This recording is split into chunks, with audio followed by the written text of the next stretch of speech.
Hello,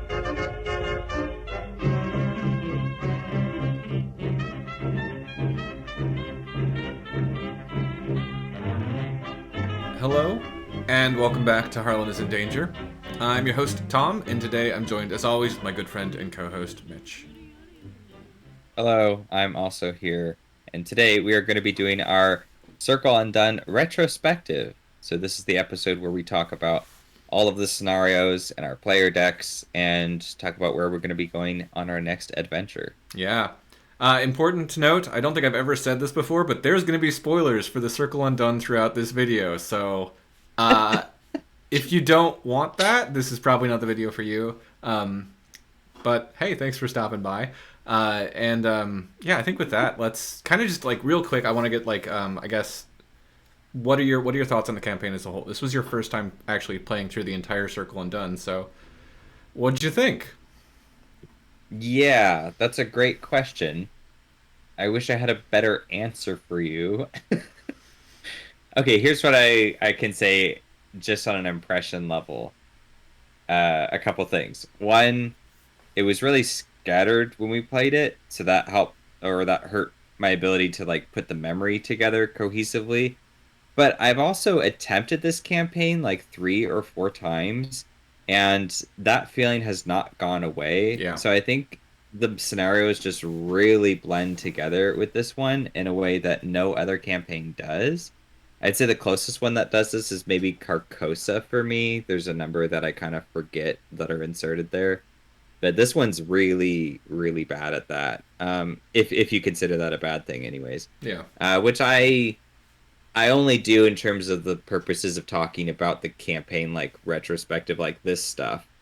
In terms of playing it, it doesn't bother me, but in terms of like outside of the game and thinking about it, it doesn't leave as strong of an impression. And then the big thing, which I'm sure we'll talk about more, is that it feels like a campaign I want to love, but I don't. And it's like I love the theme.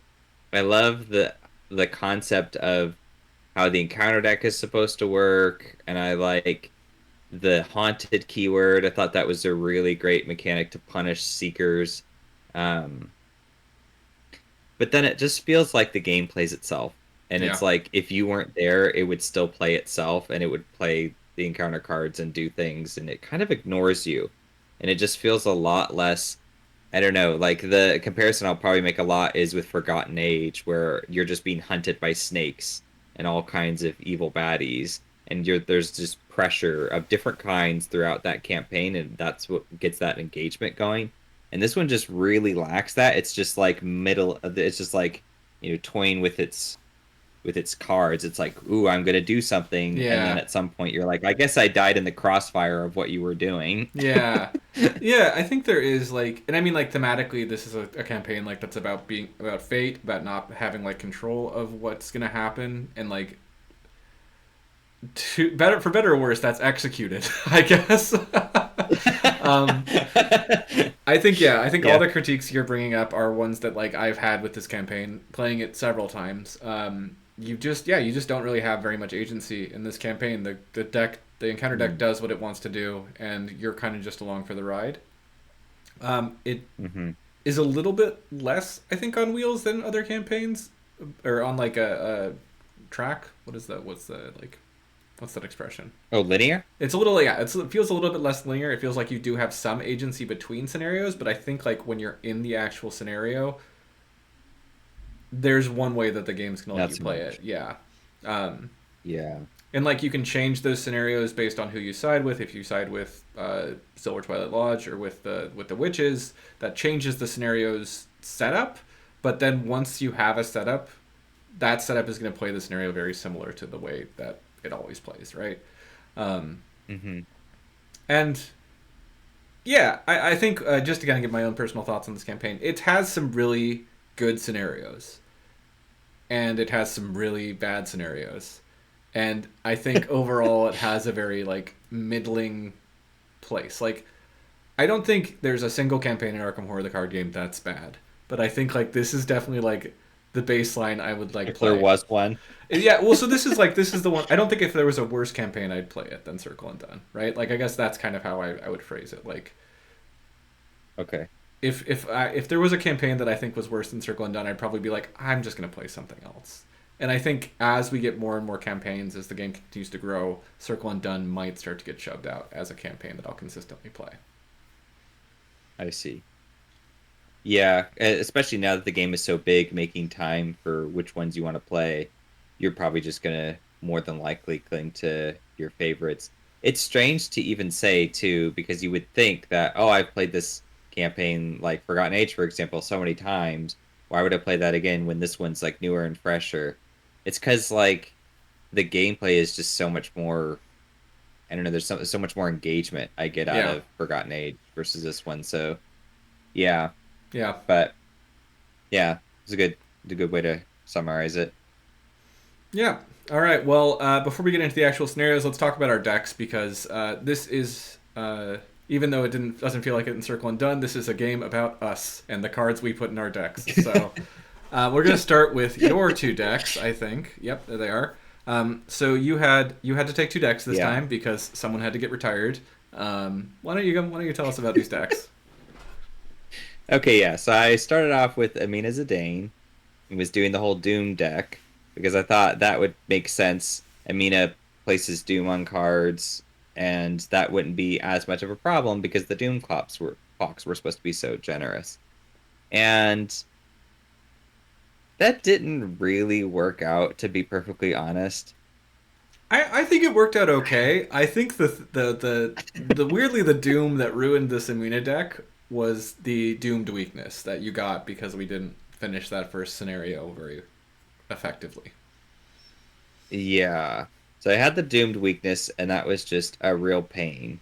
And at first, I just kind of, I guess I mean, I don't even remember how much I was thinking about it, but I don't mind my investigator getting killed in the Harlan format because it's makes the campaign more exciting for viewers, I would think, when Mm-hmm. there's like a big switcheroo.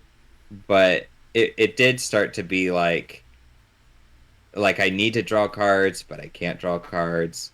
And I did the whole venture thing to compensate, which I actually felt worked pretty well. Yeah. Where I took what was it, versatile, and then I grabbed venture, and then I could reload my bow. I honestly, once I got the bow, I was having way more fun with this deck. This deck was really fun to And watch. like Yeah. not doing the Amina things, just like screw the Amina things of like the sickle and the whatever. I was like, I can't stand these weapons. They suck. So I just got the bow, a tried and true awesome weapon, and then I just used the Doom ability for a discount, and that was perfectly satisfying for me. Yeah. And then I got the extra hands, and Yeah. that was great. Yeah, and then there are a couple cards that I noticed were really cool in this deck were like the Binder's Jar. That was really like that felt like it was a good card for this campaign because first of all, like taking some of those cultists or witches or whatever out of the encounter deck was huge. Like there's that one Yeah. like what is it, Sisterhood or Priestess of the Coven or whatever. Oh, yeah, I That's can't just stand her. She's so just annoying. just the worst enemy in the world. But if you just put her in the jar, you're fine, and you don't have to worry about her. So that was something that was really cool. Um, I did like seeing your Astral Mirror play, which we kind of knew that was going to be a good play with Amina, but it was cool to like actually see Hmm. you have not only like the economy that Amina gives you to put out all these hand slot items, but also the actions to do it. Right, so that was something that was really Yeah. fun. Yeah, those are both great points. Astral Mirror was really good. I thoroughly enjoyed getting that extra action to throw things down on my hand slots. And then, like you said, the Binder's Jar gave me more slots. So I could have two bows up and running and the Dream Diary and whatever Yeah, else I want to be cycling through that. It gave me a lot of options. And I think I was surprised at how much choice I had for what I could like put into the deck as time went on. I was like, oh, that's a hand slot item. I could do something with that one. hmm Um, and I really like I again I go back to that bow because like it has so many disadvantages. It's so expensive. It's two hand slots. Usually you don't have a stat that can leverage it, and it just worked really great with the Astral Mirror because I have magic hands that I summon to fire the bow. yeah, And then when you get two up and running, I felt like just a death machine. But it felt like it did take a little bit of time to get going, hmm and it also felt like the scenario wasn't like we couldn't progress fast enough with it, so that this like situation was like maybe a little too hard to get into place. Yeah. Like I weirdly did not feel like I could throw something down and be good to go for this campaign, like any of them with Amina. I felt like every round was just like, okay, maybe 3 rounds from now I'll finally feel and I'm in the position where I can just handle enemies and keep pace. Whereas like when I played Stella Clark in Forgotten Age, even briefly, with her, it was like whether I have something or not, yeah, it helps or hurts, but it really is just if I need to improvise, I can just improvise and I can just evade them or I can just, play this card and get out of this situation. So it felt like I was a little bit more engaged than I was with Amina. But I did appreciate Amina. I'd like to try a similar deck to this again at some point. Yeah. Um, I don't know what I could do to refine it though. I don't know either. Maybe not have the doomed weakness, but that's probably yeah. No, it was a really cool one, and like I was kind of enjoyed being across from Amina. I think like I play a lot of Amina, so it was fun for me to be like get a little bit afraid when you put a card out with Doom and be like, oh, this is how other people feel when I do this. So yeah, I enjoyed that a lot. But we Yeah, did because have you just have to yeah, you sometimes. have to. You have to. And like that's the thing about Amina is like you generate enough value with her Doom thing that sometimes it's like, yeah, you're gonna advance a turn early. And then you're like as the Amina player, you're like, it's just the way it is. But everyone else is like, what are you doing? It totally was that. It felt like occasionally you'd be like, I don't know what you're doing over there, and I'm like, I just can't be concerned about this Doom very much. I have to just play. Well, you get such momentum with from Amina, like Hmm. just putting cards out with Doom, that you as the Amina player are just able to be like, yeah, you know what, I've got enough value, we can advance it around early. But everyone else is just like, I'm still back here. I haven't gotten any value out of this. It is really interesting. I really think she's a fascinating investigator, and I liked playing across from her instead of playing her this time. So that was fantastic. Let's talk about your Perilous You're Kids welcome. deck, though. Uh, Yeah, I'm glad I decided to peace out though before the Doom killed me because that would have been terrible. And then I did parallel skids, and I did that super just concentrated small deck that was all about killing stuff, and that was fun.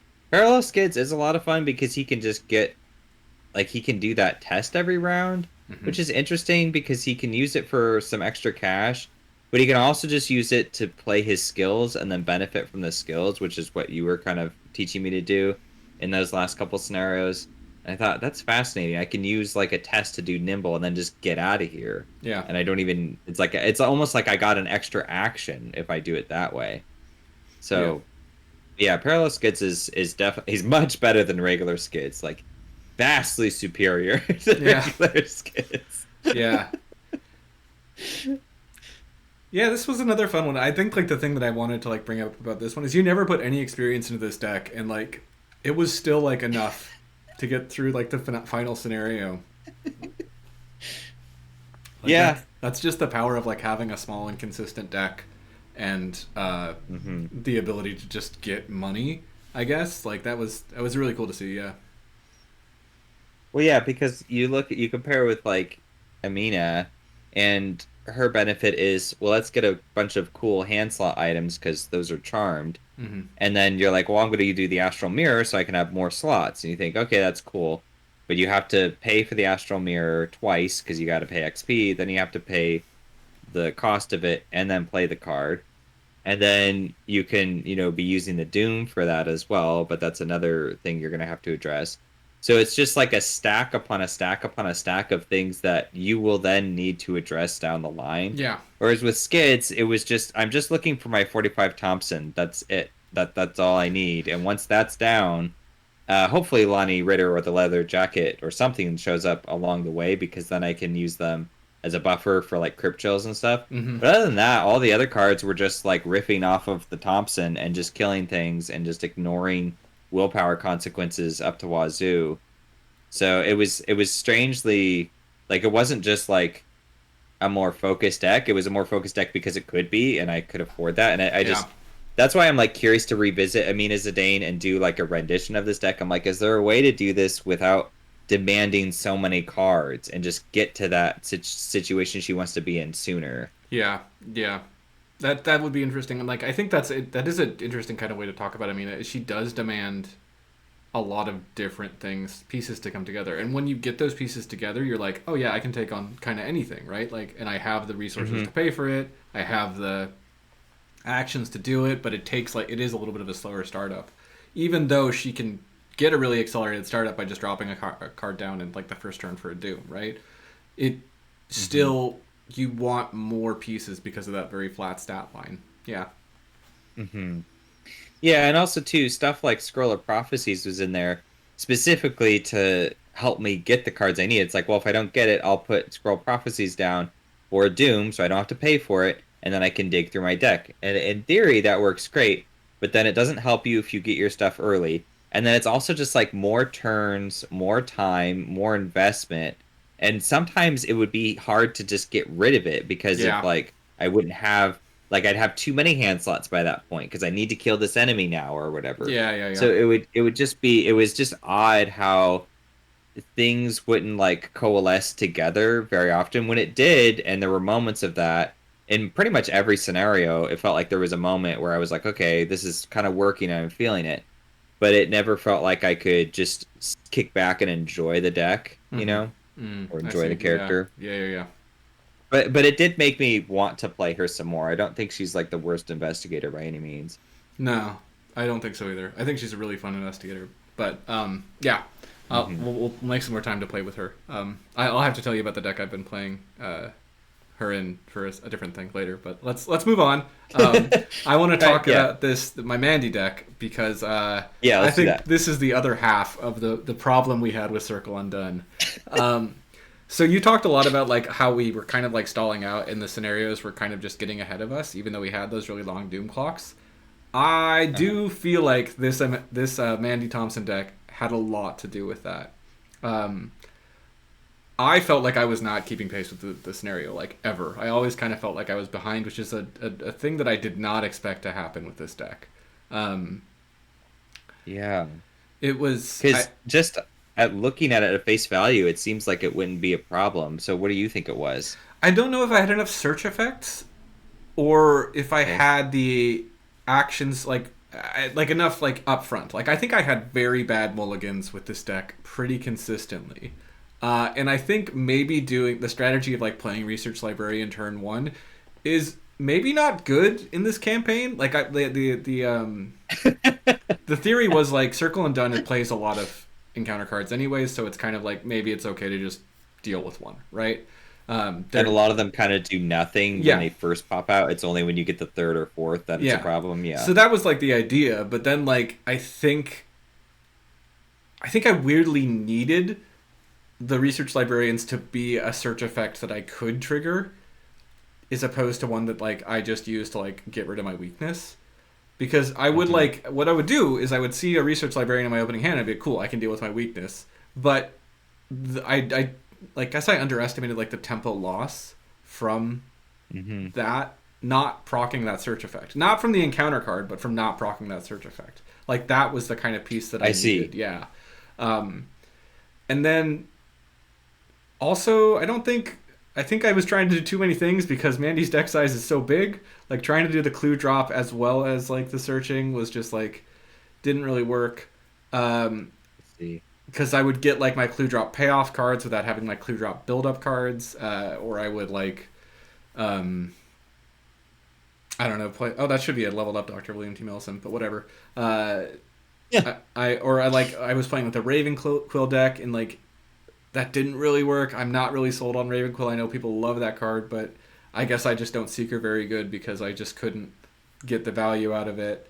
I think the It parts is a mix of different things, especially when you look at like the Survivor off class was a lot of like random effects that were interesting, yeah. but they didn't always play in, certainly not when we wanted them to. Yeah, there were times with this deck where I would ping those random effects like from the occult evidences or from the nature of the beast where I would just get a clue for free that felt really good.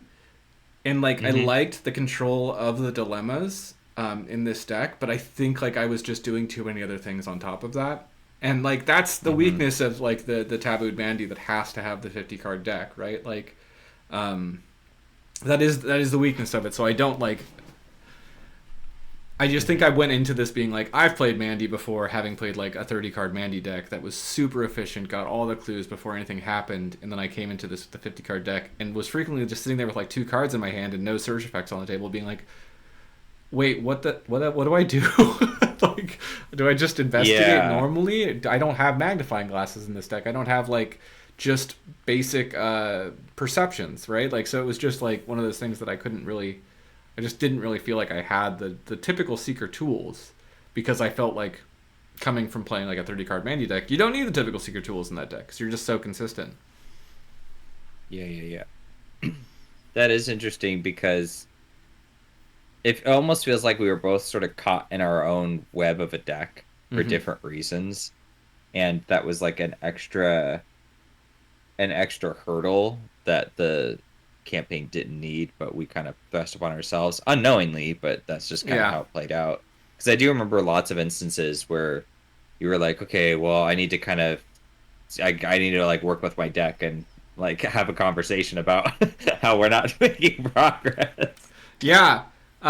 And I think like this is an experience I had very early on in the game. I think like the first time I played Dunwich, I was playing Daisy or something, and I just felt like this is why I like playing like the fighter more, because when I'm the Clover, I just feel like the weight of the tempo of the entire scenario on my shoulders. And like, I haven't felt that in a while, but I felt that with this Mandy deck, where I was just like, I'm behind, I'm ruining this game for us. Somehow we made it through. But like, it's one of those things that I definitely felt that a lot with this deck, where I was just like, God, I am not being efficient. I am not able to get these clues quickly enough or get to the values I need enough. And I would be drawing these dilemmas, which I liked the dilemmas in this deck, but then they would trigger and I wouldn't have cards in my hand. And I just kind of felt like I was consistently like, this character that I'm playing is supposed to be able to like adapt and like bring together these disparate elements, and instead I'm drawing these things that are either nothing in my hand, like the Astounding Revelations or the Occult Evidences, that I just don't have the actions to play, don't really want to commit. They're not really doing the thing because they're researches that I wanted to do with them. Or I'm drawing these cards like End of the Road that don't do anything, or my dilemmas that do something that I don't necessarily want and then just leave my hand, right? So I was like kind of constantly in this place of like a low hand Seeker, which doesn't really work. And then like I couldn't use my ability to search for a specific card. I had to search for more cards just to load up my hand, right? So I was getting even less consistent because I was just trying to grab from the old Book of Lore 2 cards for my first 3 instead of searching 6 for the card that I needed.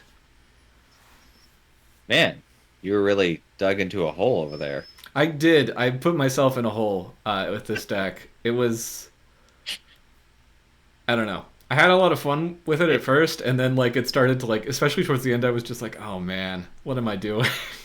Like our last three scenarios didn't go. Spoilers for if you haven't watched those videos, but they didn't go well. The last one went okay, but the 2 before that were just like, we showed up and we left, basically, because I got a bad mulligan, or I feel like I got a bad mulligan, or it was just something like didn't pan out for us in those scenarios, and it was just like. Yeah, I think there was 1 or 2 instances where I got my Amina deck in good shape fairly early, and then it was more, and I would be kind of like, all right, we can do this, and then you're like, we can't do this. Yeah. But yeah. I think it was honestly more often that I felt like I couldn't even notice how much you weren't keeping pace with the scenario, because I was just looking at like the threat of enemies. And oftentimes they were on the table, and I was like, oh, I needed another turn to get set up. Like, I'm almost there. And then I would have to try to finagle a way to deal with it, or I'd mostly be asking you to deal with the problem, which wasn't really fair, because you're like, I'm just trying to get my deck to cooperate so that I can get clues. No, I mean, we were like a comedy of errors team. We were. And I think like the other thing, too, is like Circle Undone asks you to be able to deal with problems on your own as well. So the way we built these decks was like, I built my deck to be able to handle some enemies. I have these persuasions, I have manual dexterity in this deck, I have survival instincts, which are good cards. But then you would auto-fail every time you do something like that. I did draw a lot of auto-fails. But then like, so I'd be sitting there and you'd have a problem and I'd be like, I could just persuade that problem to go away, when I'm really like, as like helpful as that was for you, my job was to be getting clues, right? Like, so right. We weren't good at gauging where we needed to be tempo-wise in different aspects of the game. Like sometimes you would have Yeah. you would have like the ability to deal with enemies, but it was just like it's easier if I take care of one because you're kind of feeling overwhelmed. And or I would have the ability to go get some clues, but I'd look over there and be like, I can just talk to this enemy so you don't have to deal with it later, or I can like pitch a manual dexterity to your bow test, which worked really well until like I realized those should have been perceptions and I should have been able to just get clues so we didn't have to evade enemies so much. Yeah. Yeah, because in those situations, I'm thinking to myself, well, let's try to have, you just focus on clues, but then I'm looking at my hand or my play area and going, yeah, that would be really helpful if you could do something about this situation. And then it's like I'm letting you down, so it's weird how we were both just decks letting each other down. Yeah. Yeah. Yeah. That's exactly what happened. And somehow this is the campaign we won, so I know. Well, that's because Skids came into the mix. Skids showed up and was just like, yeah, I can just gamble. He was my like, way I to don't freedom. care. And I finally got like a good mulligan in that last. We'll get to that in a second. Yeah. Okay. So I guess real quick. Any other thoughts on this deck? I think like the thing that I valued a lot in this deck was like having the ability to cancel different cards. Like that's why the Orphic Theories are here. That's why the Forewarns are here. That's why I have all these evasion things. Mm-hmm. And like while ultimately that helped protect us, I think what I did was play a little bit too defensively when I should have been playing more offensively. I think that's like the summation of my thoughts on this deck is like I was playing real defensively and I should have been just trying to go faster. I see. Orphic Theory, I was really happy with the effect that it was doing in particular. Yeah, very impressed. But you're right, it is very defensive. Perhaps that was the problem. And just like less less goofiness maybe with the survivor tech and then more like offense. Because like honestly, if those survivor cards were just like straight up good seeker cards, we probably would have been much more efficient. Yeah. And it sucks because the survivor cards were interesting and they did help. And when they procced and did something good, it was really refreshing. But I also just like they felt like the path of like most resistance. Yeah. And it was just like there were so many other ways that would have been better. Yeah, that's exactly it. It was the path of most resistance. Okay, let's move on. So first things first, we're going to talk about our kind of reward for this campaign in very sparse detail because we haven't quite figured this out. But we are going to get 2 of the prologue investigators added to our pool of investigators we can play, just because we like giving ourselves treats. And we do know what... And we won. We won. We earned it. And we do know what their signatures are going to be, but we're still kind of working on their deck building, so we're going to have a video come out for that, I think probably right before we start our next campaign. But we do know that their signatures are going to be one of the ally versions of each of them, and that's going to give them some different flavor of deck building. Yeah. Yeah, I'm super looking forward to that. I think I'd like to playtest it with you as well, because I've been kind of slacking on that. But it's hard to squeeze in like recording stuff for Harlan for everybody to see, but then also playtest the game in a separate for like the custom stuff that we add to it. Yeah. But I do really want to do that for the prologue investigators, and I really like the concept that you've come up with for it. Yeah. I've been doing a little bit of playtesting, and like I will say like their abilities are really good. And one of like the things I think we're still... I don't want to get too much into this, but I don't think we should talk about the design stuff. But their abilities are really good, and like that's really been fun to play around with. Is just being able to be like, if you're Gabriella, cancel attacks to get a clue, or if you're Penny White, like trying to fish for encounter cards to get a clue has been really like those are very powerful effects, and it kind of makes up for their like subpar stat lines and subpar health and sanity. Yeah. So we'll get into that more later. Just wanted to put this on here to say like, hey, we are going to do this. They are added to our pool. I don't know which ones are added yet, but there's only going to be 2 of them, and we'll look forward to a video for talking about like what those are going to look like, and we'll probably put together like a sample deck or something as well. Yeah, super looking forward to that. Okay, so let's get into our kind of like reviews of the scenarios. So first up, we have the prologue. This is technically not a scenario, but I have like a weird fondness for this scenario sort of thing. Like it kind of. Yeah, I think it's the best scenario in this campaign, honestly. Really? Okay. I'm serious. No, okay, I disagree with that because my problem with this campaign is frequently that it plays itself, and this is like the biggest defender of that. So much so that you don't even have a stake in like the creation of your deck, really your characters. You really are playing out just the same thing every time you play it. Like there's a reason why they made it so that you can like skip this in the return to, and I totally understand that. That being said, I am very fond of it because I just kind of like the puzzle of it, of like see how long you can survive. That's a fun hook, and I want to see more of that in Arkham, where it's just like you're gonna die. See how long you can make it though, and that'll affect later scenarios. So. Yeah, it reminds me a little bit of the final like epilogue scenario in Halo Reach, where you're just meant to like survive on a planet for as long as you can by yourself, as you're just swarmed by invaders. Um, those are always fun. They're gimmicky, sure, but they do change up the monotony of what you're doing, and this campaign is pretty monotonous on the whole. Yeah. I don't know. I honestly do feel like this is the best scenario just in this campaign, simply because it's committed to the idea that you don't have a choice. It took my investigator away. It took my deck building away. So I just accept that I'm playing this for pure theme now. And the theme is great. All the art's excellent, and the spooky vibes are up to 11. So I can totally get into this one and have a good time. And if it was longer, then the puzzle would need to give me more freedom to like express myself and make choices and get different results and that kind of stuff. But because it's so short, I kind of just am content with the 20-ish minutes that it takes to kind of fool around in Arkham with spooky times. Yeah. And then call it a day. Yeah. The other thing I love the idea too.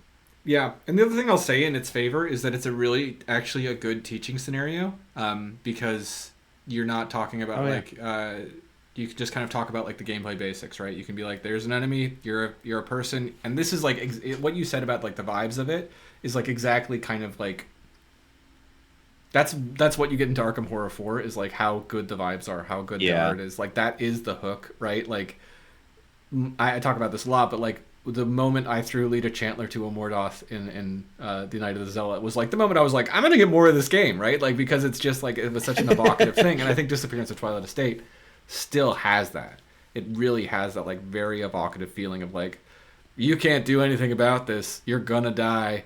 That's the game. Welcome to Arkham Horror. And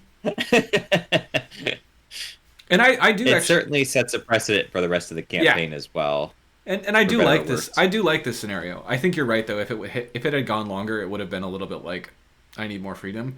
But it really it does like kind of straddle that like brevity and lack of freedom, I guess, is in a very interesting way. Sorry, my phone's going off. Yeah, I mean it's a bold move, and it's like I almost wonder what this campaign would have looked like had they experimented more with each scenario, doing some playing around more with this like all these limitations as a gimmick. I feel like it would have been more experimental and more unique. It would certainly have its detractors, but then you get those like passionate fans who get the wave of what it's doing. Yeah. Whereas like what they ended up doing is they did it for like a moment, and then the rest of it was trying to go halvesies between the two, and that's where I think it starts to like the threads come undone. Yeah. The circle becomes undone. But, yeah. Yes, that. Yeah. I don't have much to say about like our particular experience with this one. I guess it's kind of like it's not a very interesting scenario to talk about because it always does play out the same way. But I think I agree. Like the theme's really good, vibe's really good, and like it's a fun puzzle. It is an interesting and fun puzzle. Yeah. Especially because it doesn't overstay its welcome. But let's go ahead and move on to the actual scenarios because we can start talking about our own experiences with them. So first we have the Witching Hour. Don't mind the oddly stretched out picture of this card. It did not look bad in preview, but this is a little bit more jarring now that it's up in full screen. So Witching... It's supposed to look like that because their mind is being it's like expanding. Yeah, there we go. Yeah, thank you. I like this scenario a lot. I think this is one of actually my favorite opening scenarios. I like the being separated. I like the use of like the Arkham Woods Hmm. locations from the Devourer Below set.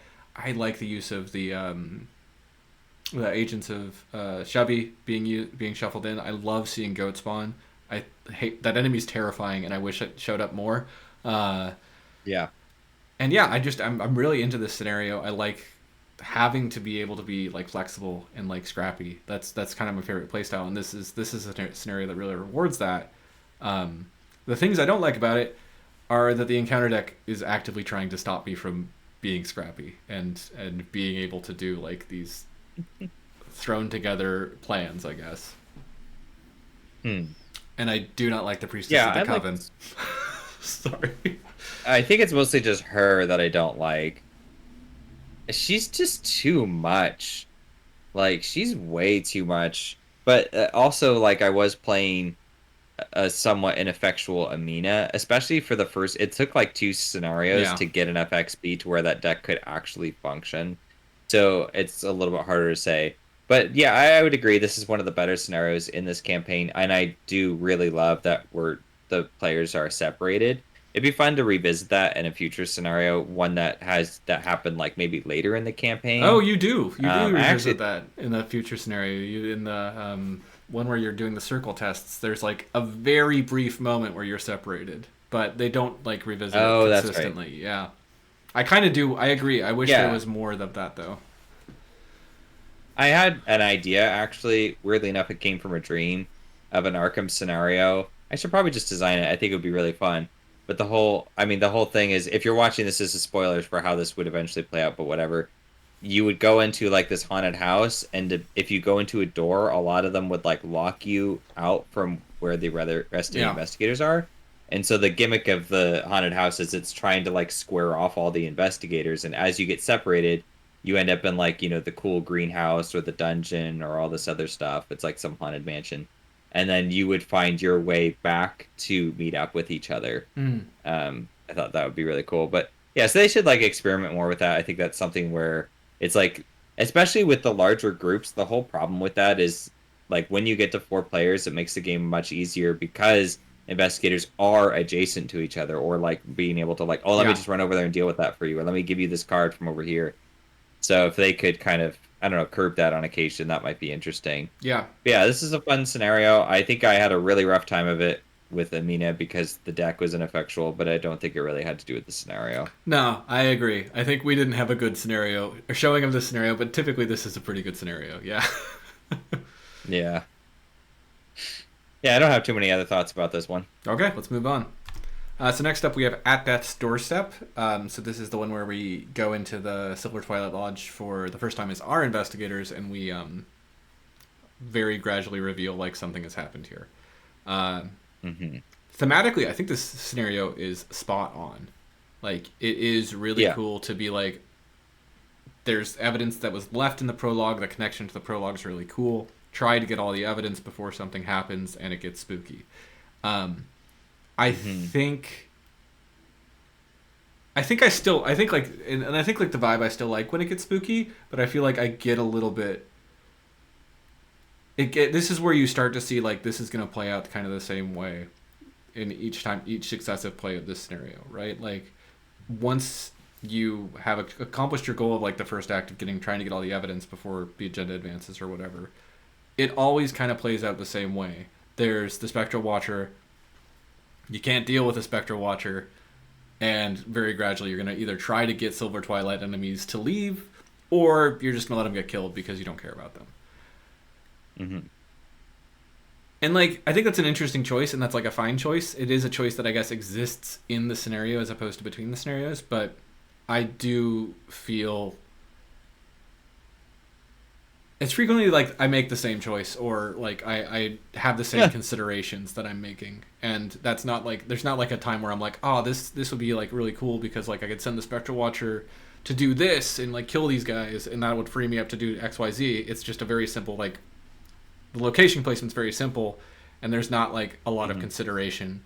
You're just like, I guess I'm not ready to fight the Spectral Watcher, so you can go kill that guy, or I guess I'm ready to fight the Spectral Watcher, so I'll save that guy, right? Yeah. That's fair enough. Yeah, I felt like so I like this one too. I feel like the simplicity of the map does layout, how it's just mostly like one long hallway, does add a good degree of like uncomfortable tension Mm. because the watcher is only like a step or two away. And if you run all the way down the hall, it's like he's coming after you while you try to collect the clues, and then you're gonna have to deal with him on your way out. So he's kind of like a, a wave that passes back and forth. So I do like the structure of that. I think in this scenario, I typically hunker down and try to save everybody, even though they're annoying. But I should just like the sooner I can just recognize that I don't care about the Silver Twilight Lodge, like the better I will be at this scenario, and then it won't really be that hard. Yeah. And I'm not sure I care enough about the story investment for either side to really be that Yeah. invested in the I future. guess that's So the I wonder if like yeah. that's really the crux is like we don't this kind of has a gotcha moment the first time you play it where you're like if you did like save the Silver Twilight Lodge, it's like, oh hey, this is the path you're going down now. And if you didn't, then it's like, oh hey, Hmm. this is the path you're going down now. It becomes on future playthroughs you can be like, okay, well I want to save them this time because I want to side with the Silver Twilight Lodge, or oh, I don't care about them this time because I want to side with the Coven of Witches. But the first time you play Hmm. it, you are very much just like, I don't know. I guess this guy can kill that guy. That's worth a victory point for me. But then you don't realize like you're locking yourself out of a certain path, which is like okay. But again, it just kind of feels like maybe it's too binary for me. Like I would appreciate like if there was some nuance to the choice that I was making, um, because I guess right now it's either like a purely mechanical thing or I'm going for a specific storyline, right? Yes. Yeah, well, I think my instinct is always to save everybody. So I wasn't really bothered by the Mm-hmm. choice.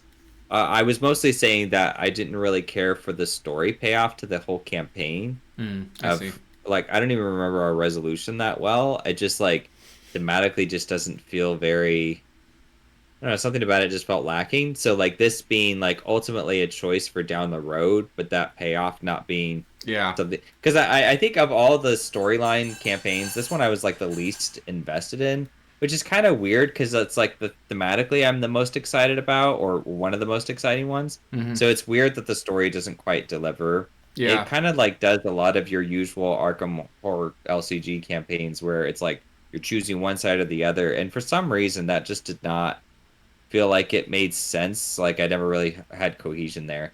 But and it's like I guess it's not really fair to pull it out to the larger picture. But I guess like I don't know, because I don't mind being going down the same path. Like in Forgotten Age, I don't like siding with the snakes and I don't like siding with the Ithians. I like doing the middle path, Yeah. and I just prefer to play that campaign always that way. I don't really have a good reason to side with the other two because I don't understand their motives. Like one of them just wants everybody to be snakes, and the other wants everybody to be Ithians or something. I'm Both like, cool okay, options. Yeah. well, I don't want that. Yeah. So yeah, I don't know. I guess like I mean, I like saving the one guy in particular in this because he's like an actual character. He's not just some random Silver Twilight enemy. Mm-hmm.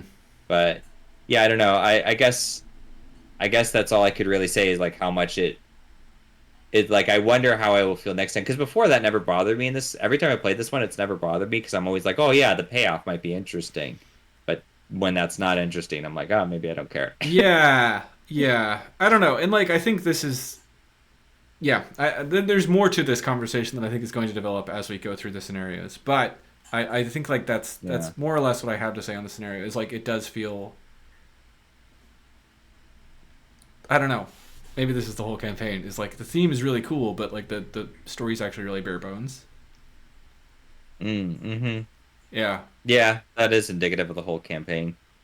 Yeah. Yeah, mechanically, I don't really have too many problems with this one, though. I think I'm a little more forgiving of it than you are, though. I don't know that I could articulate why. Just that it's a fairly. Maybe it's also because like I can escape the scenario pretty much at any point. It's fairly easy to just decide to peace Yeah. out. That's true. Even though I don't usually take it, I like that the option's there and that I can see the end of the road, and so I can think to myself, do I try to get a little bit more evidence? It's like I think I can, and then try to like sneak out, Yeah. just in the nick of time. So I think it has a good ending, if for what that's worth. This actually, now that I'm thinking about it, this scenario, really does remind me of the second scenario in Carcosa, The Last King, where you're kind of going around the party and like trying to get as much like evidence as you can while things are gradually getting worse around you. I don't think I like this one as much as The Last King. I'm pretty sure I can say that with some confidence. I actually really like The Last King. And I think it actually really is down to that sort of... I think it is the layout of the map that helps that for me. Where, because in the same way that you're always a step away from the Watcher in this one, you're kind of always a step away from like one of the party guests that are going mad in Carcosa. In that one, it's just that there's this middle location that connects everything, but it sucks to go in there, right? Like, and that's... I don't know. That's such like that's a much more interesting like layout of the map. Even though like without that middle location, I think the two maps would look very similar. Because there's like this kind of central courtyard in Last King, like you, and it's bad to go there, but you're always tempted to go there. It works really well. I don't know. Like, so I think the map is really my problem with this one. Well, that does make sense, because in The Last King, that central location, it's like the point at which everything intersects is the idea. So it's like focused in the attention of what's going on. Like, I almost feel like this one might play a little better if when you go to the sides, the cards are moved down a little bit. That seems like a small thing. But if it feels like I'm falling down, kind of like what they do a lot in Dream Eaters, where you're always descending, that creates a really emotional sensation over time, because then you have to crawl your way back out. It reminds me a little bit of like the first scenario, where it's like you open up those 3 locations and then it's like I gotta like crawl my way back out and get into the main hub in order to complete the scenario, because I've got to stop the spread of the infection or whatever. But this is like, it's just like so it's like Pong, and it doesn't quite have the same like, if it wanted that over, the ominous ghost is like coming towards you and then you're like sinking and like, oh no, it's like oppressive. It's like the elevation levels aren't quite there, so it just feels like I'm playing tennis with this guy until I can get out of here. Yeah, and I feel like the Spectral Watcher is not as scary in this scenario as she is in the he's not in the prologue, right? Like, it's in the prologue, there's no one else for the Spectral Watcher to go for, but in this one you can just be like, oh, there's a cultist over there, go fight him instead. Like, so those hallways and always being a step away from the Spectral Watcher doesn't actually it doesn't actually communicate as well, because there's just like you said, it's kind of easy to get out, and you can just kind of leave at any point, and that's like the mechanical consideration for like throwing the Silver Twilight under the bus. But I don't know, like, it just, something's not satisfying about it. I'm gonna stop harping on at that store. It's a pretty okay scenario, especially considering that there's some pretty bad scenarios coming up. But it doesn't quite agree with me. I think I'm mostly with you. I'm a little bit more generous. I'll just say that, is I don't come away from the scenario like feeling bad or anything. I enjoyed it, but if it was like, if I was a playtester, I probably would be like, yeah, let's poke at a few of these things. I think it could be made better somehow. Yeah. Okay. Let's move on to talk about my favorite scenario in this campaign, The Secret Name. So this is the one where you go into the witch house. There's rats everywhere, and then like you go through portals in time and eventually find Nahab the witch in a ritual site, and you have to defeat. This is a great one. I love this scenario. It's all right. Well, tell me why it's so great. Okay, so it's great because I'm not quite on the same wavelength with you on this one. So the arc of this scenario is like you see the same enemies over and over again, but they gradually scale as the scenario goes on, which is something that's like really fun to watch happen. And also the story of the scenario is you start by going into like a single isolated house that's kind of spooky, and then gradually that expands out to like other dimensions. And I will admit that the scenario is maybe a little bit long. Like, I think that there's a lot that happens in the scenario, and sometimes you're just like, okay, another thing just happened. We're now back to the witch site, and there's a witch there now. Hold on. I've seen Brown Jenkins like 4 times already, and he's still here. But I think like it does a really good job of developing, and like the way that the certain locations come out of the Other Worlds deck makes it kind of interesting to replay. the way that there's different moldy halls locations, and you always are a little bit like not sure which the first one is, what the first couple are going to be when you go into them, make it really interesting. Yeah, I like the design of the scenario quite a lot. Yeah. Hmm. Yeah. Uh, do I like this one? That's like a tough question because I feel like I've never really sat down to think about this one in particular. Every time though, it does feel like a lot. It's just too much. It's just so long. It's just so exhaustively long. And yeah, I don't know. I don't know that I really like the leaving the witch house to go into like other dimensional things. It's so cool. I don't necessarily like. Well, hold on a second. If I was a producer on this game, I would have approved it because I would have thought that's interesting that it's sort of like taking your finale scenario and giving you like a taste of what that's going to be like early on. So it's a mix of a finale scenario and an early scenario, which is cool. I just don't personally like playing through that. You look like you're dying to say something. Go for it. So there's like okay. So first of all, there's a lot of really great implementations of the campaign mechanic of Haunted in this scenario as well. Like that's the first thing I want to say. Like that I kind of forgot to say in my overarching or my first thing is like the scenario itself has very simplistic enemies. They're literally just rats and Brown Jenkins for 2/3 of it, and then another like Nahab shows up. I don't think there's any witches in this one besides Nahab, right? Yeah, I don't think so. But because of that, the haunted locations are kind of dialed up to 11, and you're really focused on like investigating and trying to like get through these investigations to get locations out, to get the clues you need to advance, to get victory that shows up on locations. And so much so that when you get to like there's some locations that don't have haunted effects that are in the Otherworld deck, and you're just like, I'm going there. I love that location. That's my favorite location of all time.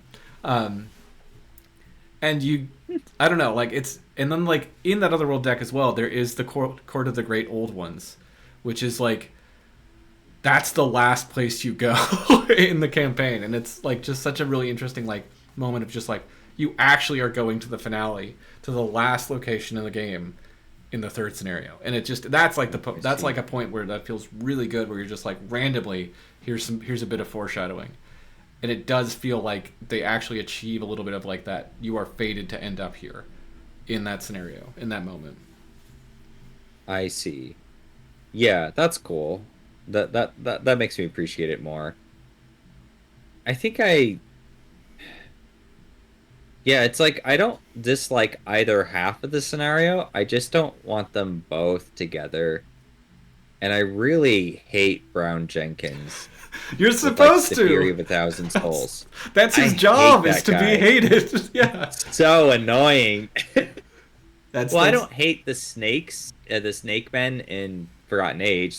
They're just like a fun enemy to deal with. But Brown Jenkins is just a pain. Like the whole, like I see what you're saying about like using the rats and stuff. Okay, so like let me break it down for you. When I first played this scenario, I kept missing the text that the rats were getting buffed because it was yet another thing it wanted me to think about on top of all the encounter cards, on top of the fact that I had to redo the map design, on top of like learning the new mechanics for the second half of the scenario. It was like, oh yes, don't forget the rats are also a different number now. And I was like, I made a mistake again with those stupid rats. And then it's like Brown Jenkins is a man I kill, or a rat person I killed, and then he comes back to life, but they don't explain how he's able to do that, and so that was very annoying. He's sneaky. And he's like screws up my hand. He does like a Dunwich thing for no reason. He's just like, well, how about you don't get your hand of cards anymore? It's just like, F you, man. I will say like, that's I don't know. Like, I get that they had to have an effect for him that sucked for the players, but like the hand cycling is a little bit like, I don't really know where that came from. I don't really get the thematics of that. I don't know. I think like it would be It's more... just like leftover from Dunwich kind of thing. Yeah, like, yeah. That doesn't feel like it's like the best mechanic to attach to him. Like I'm not sure why I'm like not able to plan when there's this rat man running around in the same room as me, right? Like that's the part that I do kind of I agree with that. But I think like honestly there's a lot of rules in this scenario, but I think like the reason I appreciate that the rats get bigger when Brown Jenkins around or as the agenda advances is because rats are a very simple enemy to parse. And if they had added a new enemy, like rat enemy to this giant rat. like a giant rat or like rodent of unusual size or something. Cosmic rat. Cosmic rat, yeah. I think that would have pushed the complexity of this scenario like too far. So I appreciate that they did what they did with like a couple lines of text on Brown Jenkins in the agenda is just make rats, these enemies you've been dealing with since like your first scenario of Arkham, gradually get more and more frustrating. Like they made a scaling, like I don't know. I think it's actually really elegant design. Well, but I do get that there's already a ton of rules text in this scenario that kind of makes it hard to parse that. Well, yeah, because it's like in another campaign that would be perfectly fine to just have buffed rats. I can think of a number of scenarios from Dunwich in particular where I probably would have no issue with that text being there because it's not. It's like this is just. They really didn't realize how much mental taxation this campaign does. Yeah. And this scenario is like one of the worst offenders of that because you've got to like, I also I hate wiping the board and then like new card layout for like second half of scenario. Any scenario that does that just really gets on my nerves because it's like I just took all this time to set up so I could play, and then it's like pause and then do this big transition thing. Like, I understand why it happens, but I would have preferred, like, the mansion, the whatever, that should have been, like, 1 or 2 cards, and then you just expand out the other stuff, and then you cut that opening down so it's not so... Or, like, again, like, you just choose one of these 2 to invest in. Like, and the things I'm saying is, like, I almost don't want to commit to them because it's, like, it takes away from the uniqueness of this particular scenario. Mm-hmm. But it's just, like, the uniqueness is just, like, it's so long, it's so taxing, it's so annoying. It's hard to just get... Because this, on paper, is a scenario I should love. Like, it's big and epic, and I love big and epic. It has, like, 2 really cool themes, and they are kind of interestingly linked together where it's, like, you get transported, you're just like thinking you're investigating this house, and then there's like a twist halfway through where it gets super crazy. You got this crazy cool boss enemy that shows up, you get like an awesome like grimoire at the end. So there's like things that I should like, just on the principle of the thing I should love, but I'm just so tired and I'm so burnt out and I'm so like, all right, it's over now. I'm just so like irritable.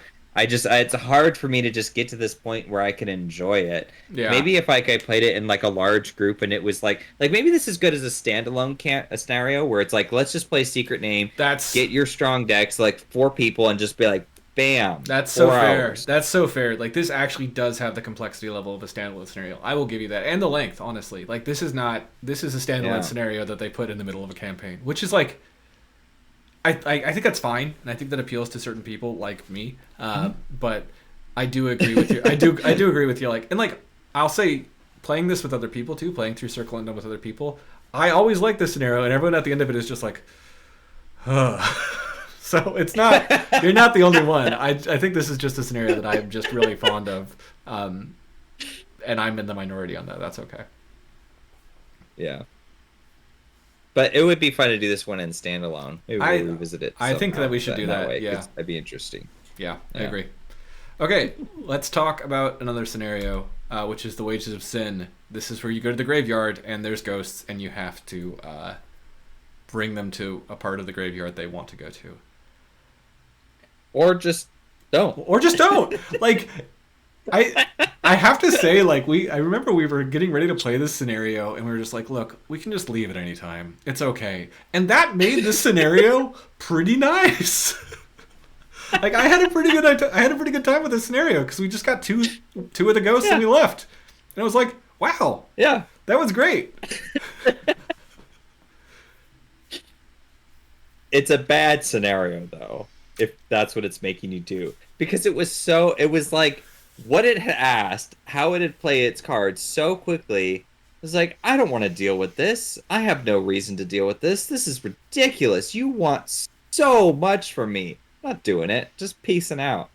And that was fun, and it did give me that option, but it's also like, you should want the player to be interested to engage. So I have a real fondness for scenarios that are like, do as much as you can or as much as you're willing to do. This is definitely the worst of those still. Like, even though I had a good time with it, I agree. Like, this is just like,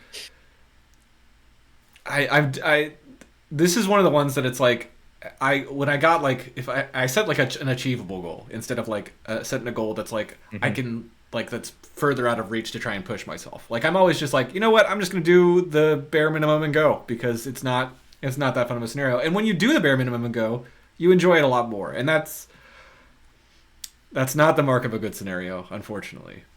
Yeah. Hmm.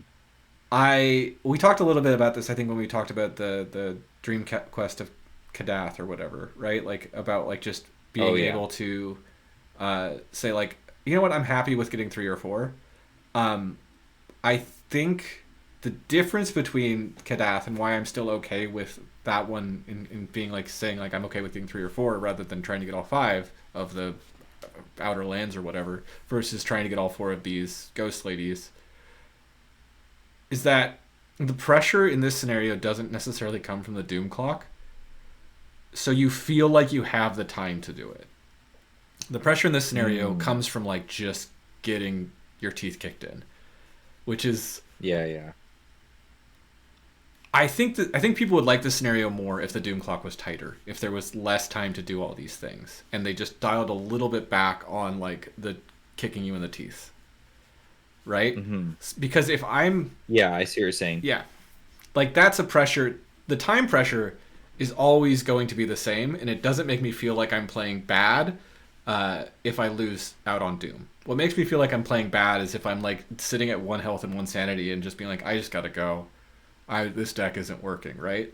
So Yeah, yeah. I'm weirdly more forgiving of like the of I dooming see. myself out rather than getting defeated, and like that's the threat in this scenario is getting defeated, not dooming out.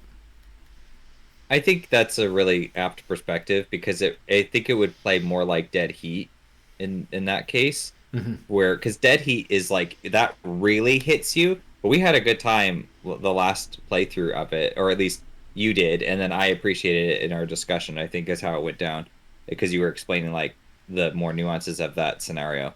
But like, yeah, this one like you're right that it just changed the perspective. I think my solution to it though your solution is much better because all they have to do is change a number on one card. My solution is like just to completely do something different because it doesn't fit thematically with like this campaign either. What I would do with this one is I would make this the last scenario. I would chop it out, put it at the very end, and then I would not make these heretics such a pain. I would just like double or triple the number of them and make them a Mm. little bit easier to deal with.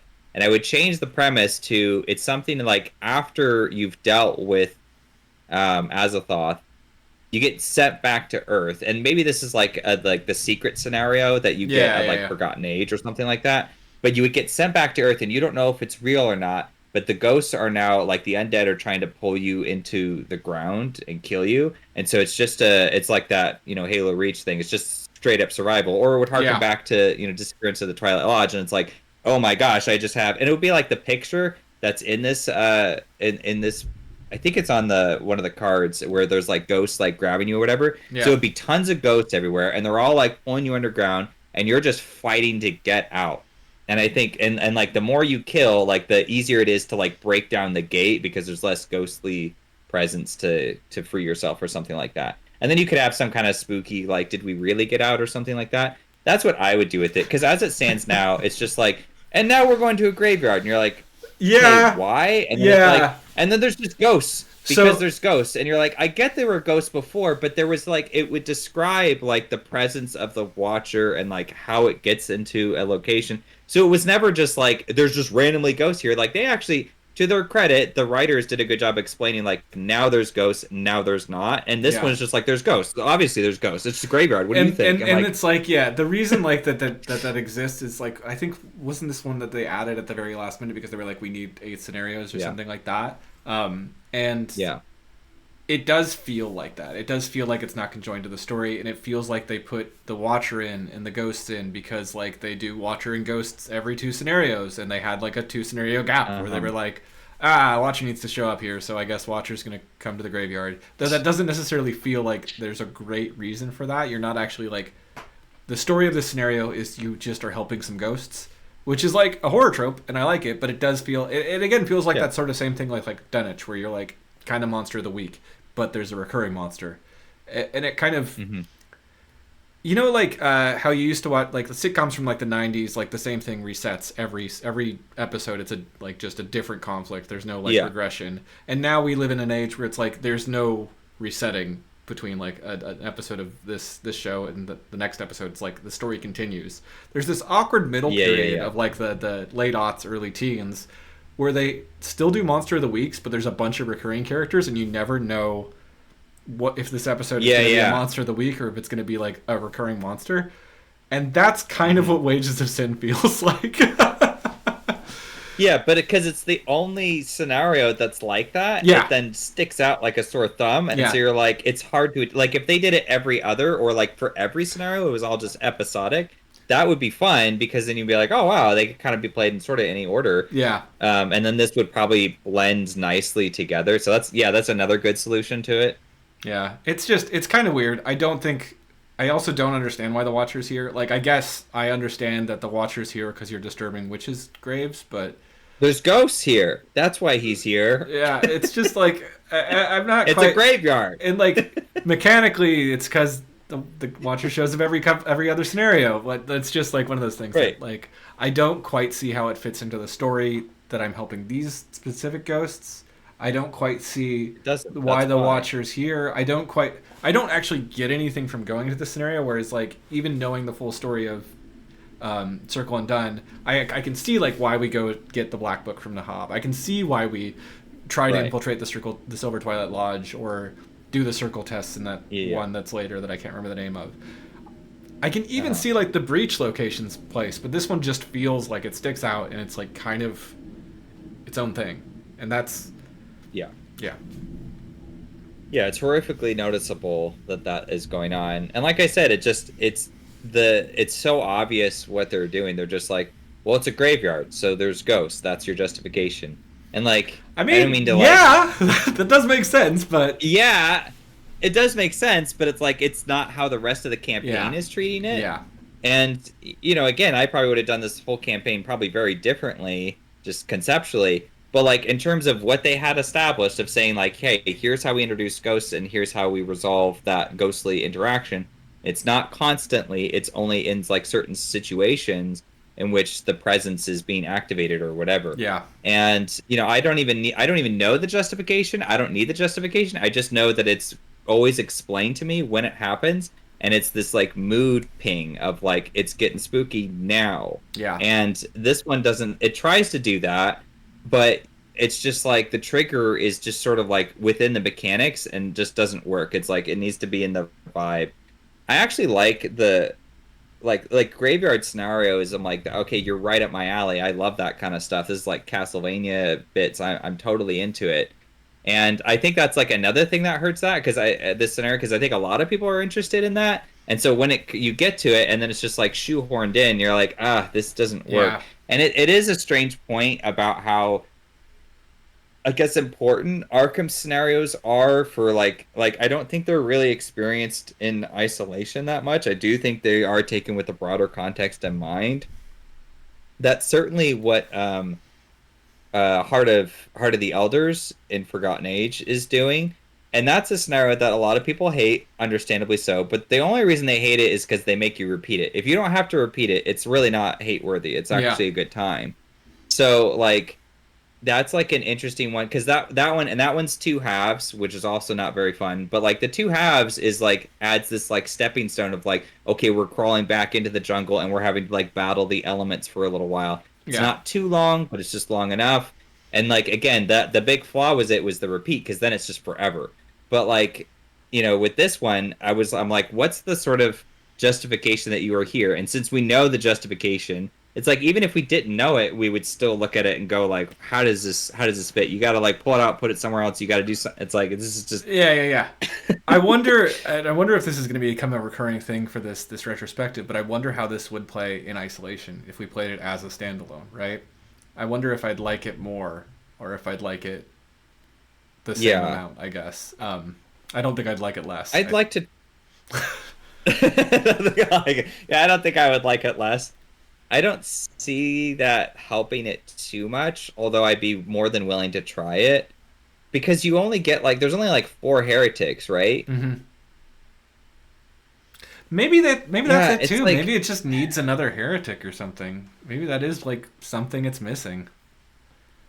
well, like I said, I think it would be more interesting if they had like, let's say, a dozen ghosts, and that's like, if they ask you to do a dozen, obviously they'd make them easier to catch or to kill or whatever, or to put to rest. But that's going to be, they're going to be spawning all over the place, and so you're Yeah. going to feel overwhelmed at the same time. Yeah. So like you would be getting those inches of progress despite the hurdle, whereas like the four heretics they want you to deal with are just, they're so ruthless and they're so difficult and they have so many steps, and you're just like, dude, like I just want this ghost to shut up already, and Yeah. they won't, you know. And I guess the other thing that's kind of interesting about this is the randomness. Normally, like what randomness does is it adds to replayability, but I think it does hurt this scenario weirdly. Oh yeah. With like there's actually six heretics, but you only spawn in four. So two of them, um, even if you know like what the heretics are, sort of like you have an idea of it. There's two that might just not show up, and you might never have to go to this location and clear it of clues. Mhm. You might just not get that one. So if you decide like I'm gonna go to this location and clear the clues, and then you don't need it, that's kind of a feels bad Yeah. moment. Yeah, yeah. I don't know. I think it's just kind of it's kind of a too bad scenario. And I think you're right. Yeah. Like the vibe of it is like so cool. You're in a graveyard, you're fighting ghosts, but it just kind of misses that potential because of where it's placed in the campaign, because of what campaign it's in, and because things that normally work for these scenarios to add to replayability really actually hurt this scenario. Yeah, and like going back to that Heart of the Elders example, like a two-part scenario that transitions you from one to the next. Like honestly, you could even try something like that here. Like maybe one half of this is just getting the heretics, and then the other half is putting them to rest or something. Mm-hmm. Like I still think people would have hated it in that situation. Yeah. But you get how like where in Heart of the Elders that's like it's this transition stepping stone. And so here we don't need that. We don't need to transition back to like to where we're going. It's like the transition already happens in the next scenario. Yeah. So like just pull it out. And like if you have to pull it out, put it somewhere else maybe. And like I don't know, like I don't feel like they like this is like a early idea of like, okay, well maybe we could do this. It's like, yeah, that could probably work. Whereas like, you know, the benefit of hindsight is knowing like, yeah, no, that needs to be refined. It's probably not going to flow nicely there. Put it like elsewhere. I still think that end would work nicely. Or you could put the graveyard on the island. That could be another cool location for it with Yeah. the circle test. And maybe like if something backfires on the circle test, then there's more ghosts to deal with or something. I could be open to I'm it, just not here and not like this. Yeah. So one of the things that I've just started kind of wondering about is like if Circle Undone would benefit from like having a more open uh, world, I guess. Because one of the things that's difficult about this scenario, you're right, is like you're not going back to somewhere. You're not like transitioning to a new scene. You're in Arkham the entire time, and it feels like this is an arbitrary decision that was made for you to go check out this graveyard, right? But if you were given something like Hemlock Vale or like Starlight Keys, that map that has like you start in Oh yeah. the Witching Hour, and then you have like four scenarios to be like, I'm gonna go check out the Silver Twilight Lodge. I'm gonna go check out Joseph Meagher's house. I'm gonna go check out the Witch House, and I'm gonna go check out the graveyard. And then it goes from there. Like then at that point, you're like, oh, I should go, do these circle tests, do the invasion of Arkham, and then into the final thing. Like I wonder if that would be more of an interesting sort of thing because you have this agency. The ending's still gonna be decided for you because you have boom, boom, boom, these last three scenarios kind of in order, but. I don't know. I'm kind of just wondering, like, if like, because you don't actually have much reason to explore this, like, it never feels like you have agency as a player to like go and like you're going to Joseph Meagher's estate because you saw a newspaper article. You're going to the graveyard because you know that there's witches buried there. You're going to like it's like these kind of very simplistic things that it doesn't feel like it's following a logical step. I wonder if playing this campaign where you play the prologue. You play Witching Hour, and then you open it up for four scenarios. I wonder if that would like kind of improve the experience of this game. I think that absolutely would. I mean, you'd still have to mess with the mechanics in this one just because they are quite annoying.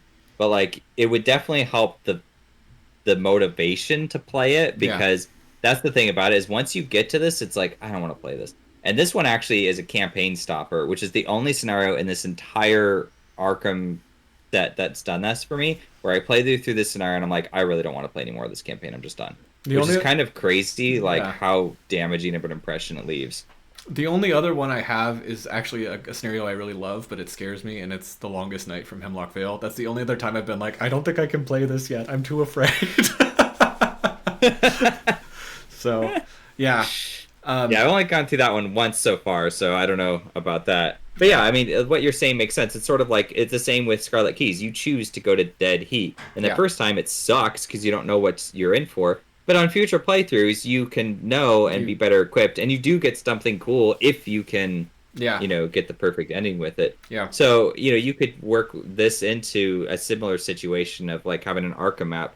It's actually something I think well, I don't know if I wish they would have done this, but it would have been refreshing or interesting if they had, when they did the release boxes or like the repackaging, if they had made some larger amendments, like or something in the Return to boxes, especially since they discontinued those. Yeah. I'm like, well, why didn't you incorporate the essence of the Return to boxes into the core or the re-release, and then maybe add something, especially like with this one. I'm like, because I don't know, I've not played the Return to of this campaign yet, but it's like that would have been a really important inclusion, I think, to try to like readjust the story so that it branches out and then comes together. I have played the Return to. I don't think it does.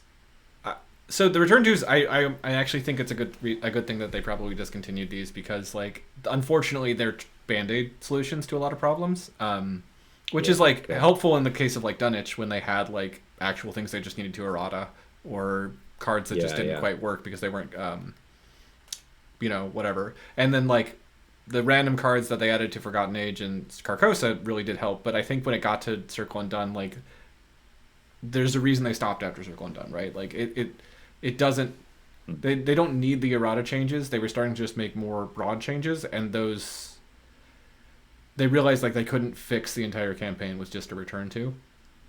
Well, it's kind of like the taboo list. It's like this line of thinking that says like, well, let's like do slight adjustments so that way it's like still comparable and you can take it or leave it. But like what it needs in this case is like you've got to do a total overhaul, like fundamentally with how this one works. Which I don't think that is means adjusting the story. Yeah, and I don't think that's a fair thing to ask the designers to do for a campaign that they've released years ago. So I also am just like, it's okay that it's not great like that, but that is the kind of the thing that we're at, right? Well, yeah, I'm not saying that they need to do this or anything like that. Like, it's water under the bridge. I'm just saying that if you're going to do a Return to or you're going to do a re-release, this is an important question to like actually poke at, because now it's going to be for like a new audience, but also like, I mean, like if they had changed it and let's say like every veteran player would tell a new player like, dude, don't even worry about the original version. It sucked. I guarantee you're not missing anything.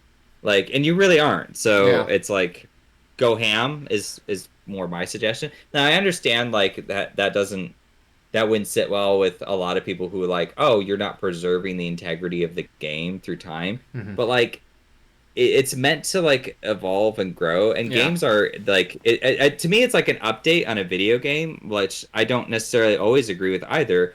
But like, because of like the way games work, designers coming in, adding more or revising things as you experience them, and then losing out on that original experience is like part of the process that I think we just have to accept, whether we like it or not.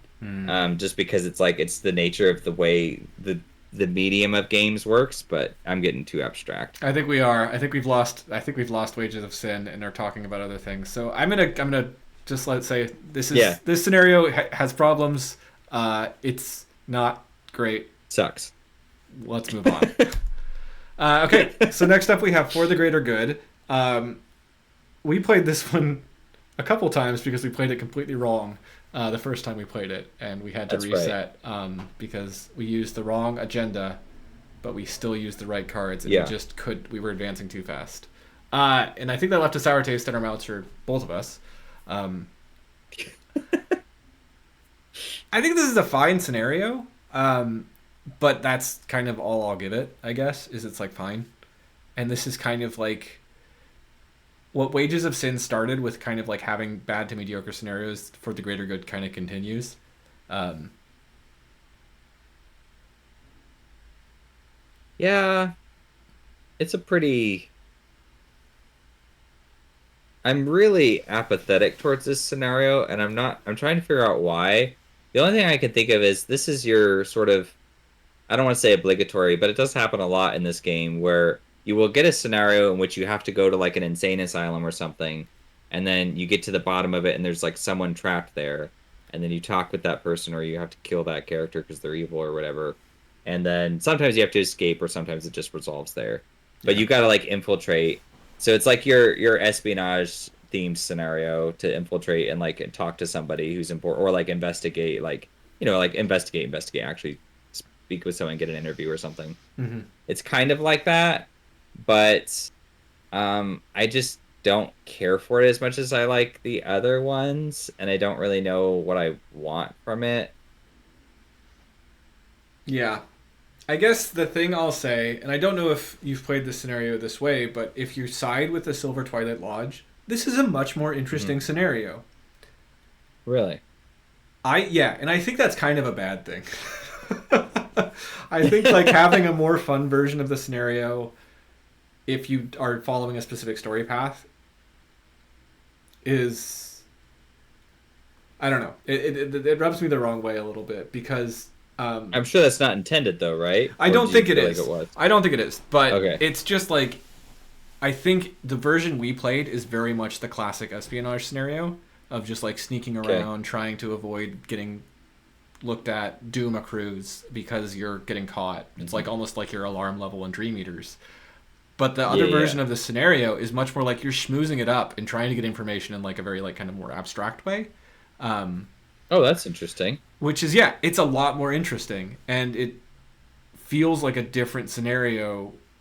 First of all, entirely from the other way you can play the scenario, the way we played it, but also from a lot of other scenarios in Arkham because you could be not on their side still, right? Like, and I think that's the Yeah. biggest issue I have with this scenario is that like you don't have to be on their side when you're doing the fun version of it, but you have to be at least pretending to be on their side to do the fun version of it. So it's just like Yeah. one of those weird things that it's like you could just like, and this is like again like that same sort of thing that goes back to at death's doorstep. The second scenario is, let us just I wish that they had let me choose to like, instead of being like, because mechanically I let the spectral watcher go after this guy, I can't have a fun version of the scenario later, right? I don't know. Like they still give you the choice when you save the guy Yeah. of like saying, I don't want to be on your side, or I'll be on your side but I'm not actually. But Yeah. I don't know. Yeah. It's, and like I get why. Like you're making the scenario easier for yourself if you send the Spectral Watcher to go kill Joseph Meeker for you, right? But I don't know. I'm not thrilled with the Well, fact that I have to save him to play the fun version of the scenario. yeah, well, this is the problem about like reusing the same like this or them plot line Yeah. over and over and over is that now it locks you into two interpretations of this scenario, which as you're articulating, it sounds like there's just a better version and it should just be that. But because it's like you either side with them or you don't, and there's this need to constantly reflect that, you're consistently funneled down into the less to the inferior version of the Yeah. scenario. Because I don't think I've ever played it under the condition that you're describing, so I don't know. I can't really speak to that, but that does sound interesting. Like I wanted one where you could like really parlay with characters.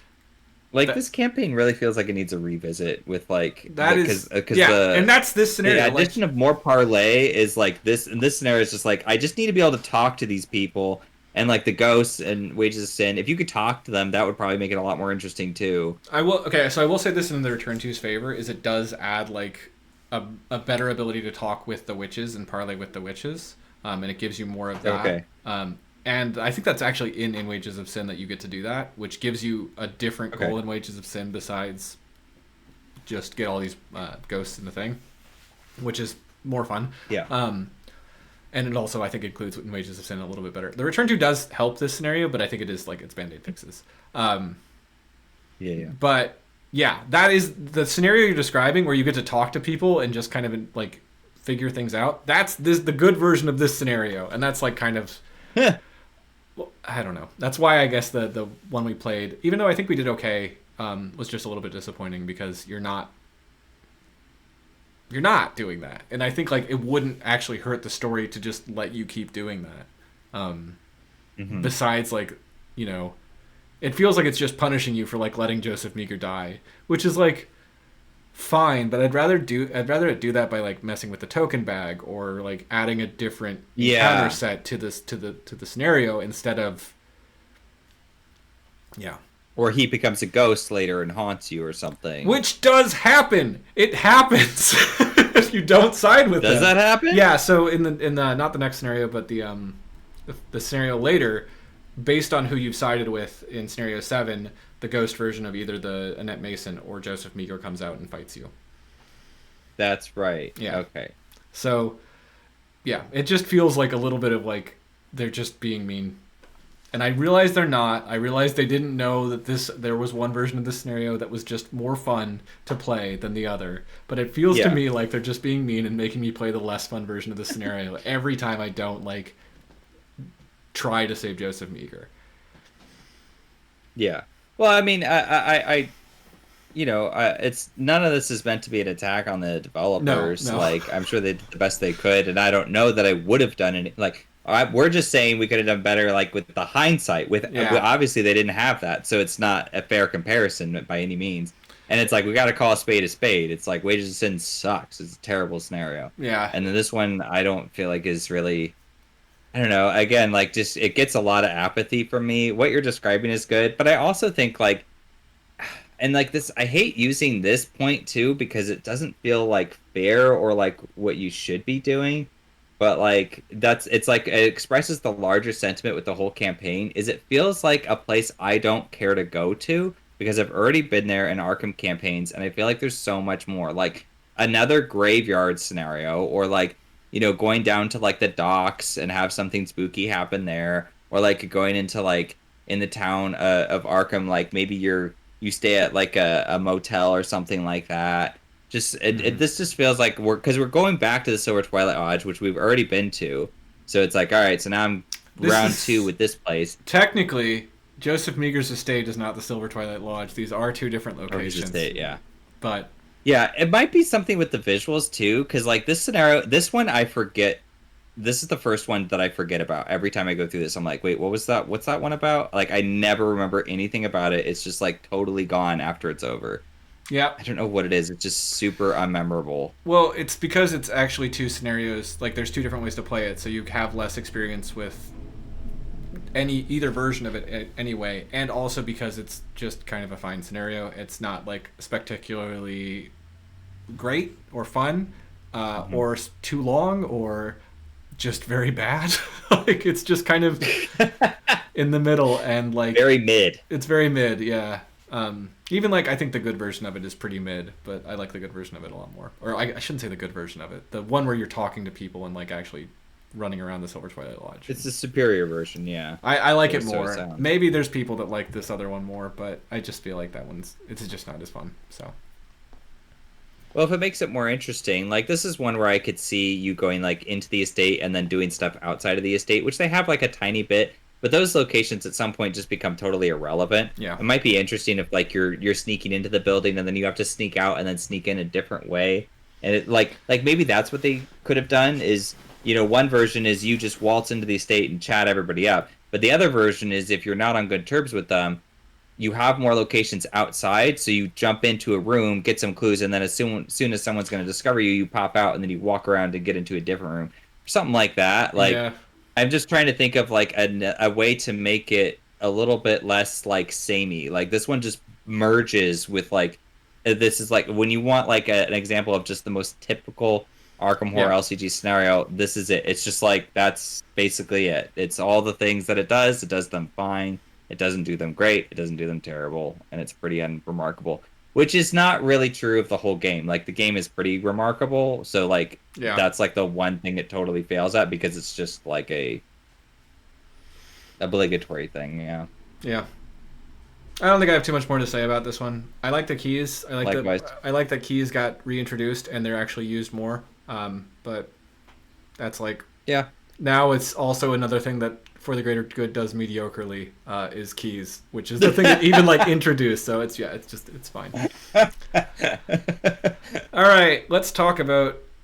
Actually, this might be my least favorite scenario in the campaign, Union of the Solution. Even though I don't like Wages of Sin and like I enjoy playing it less, I think I just really don't like Union of Disillusion. In the campaign or the whole game? In this campaign, I don't know what my least favorite scenario is. Okay. I think I wrote it down once, but I'm not going to look for that. Okay. Yeah, I'm just Okay, so what don't you like about Union is Disillusion? so. Okay, this is going to sound very strange coming from like what I just talked about with For the Greater Good, but this scenario Okay. is exactly the same, no matter which side you chose. And it feels Well, like but it's the good version of whatever potentially not as fun version that it could have been. well, I don't know, like, but like I don't know. Like this is something that I think just kind of frequently bothers me about this scenario is like whether you're unlighting or lighting the braziers, the circle tests are the same. Whether you're lighting or unlighting the braziers, the spectral watcher shows up and starts trying to punch you. Like there's no actual distinct mechanics from the two sides of this scenario. But this feels like it's supposed to be a very pivotal moment. Like at the end of the scenario, you're like, are you siding with this one? You cannot undo this decision, right? So this would be, I feel like, the place to have those two separate like setups or two separate things that kind of reinforce you being like, I'm gonna try and like trap the spectral watcher or whatever in the box that I got from the Silver Twilight Lodge, or I'm gonna try and free the spectral watcher from the Silver Twilight Lodge that are trying to contain it for like whatever power, right? Like this feels like narratively where you want the distinctions to be, not in For the Greater Good.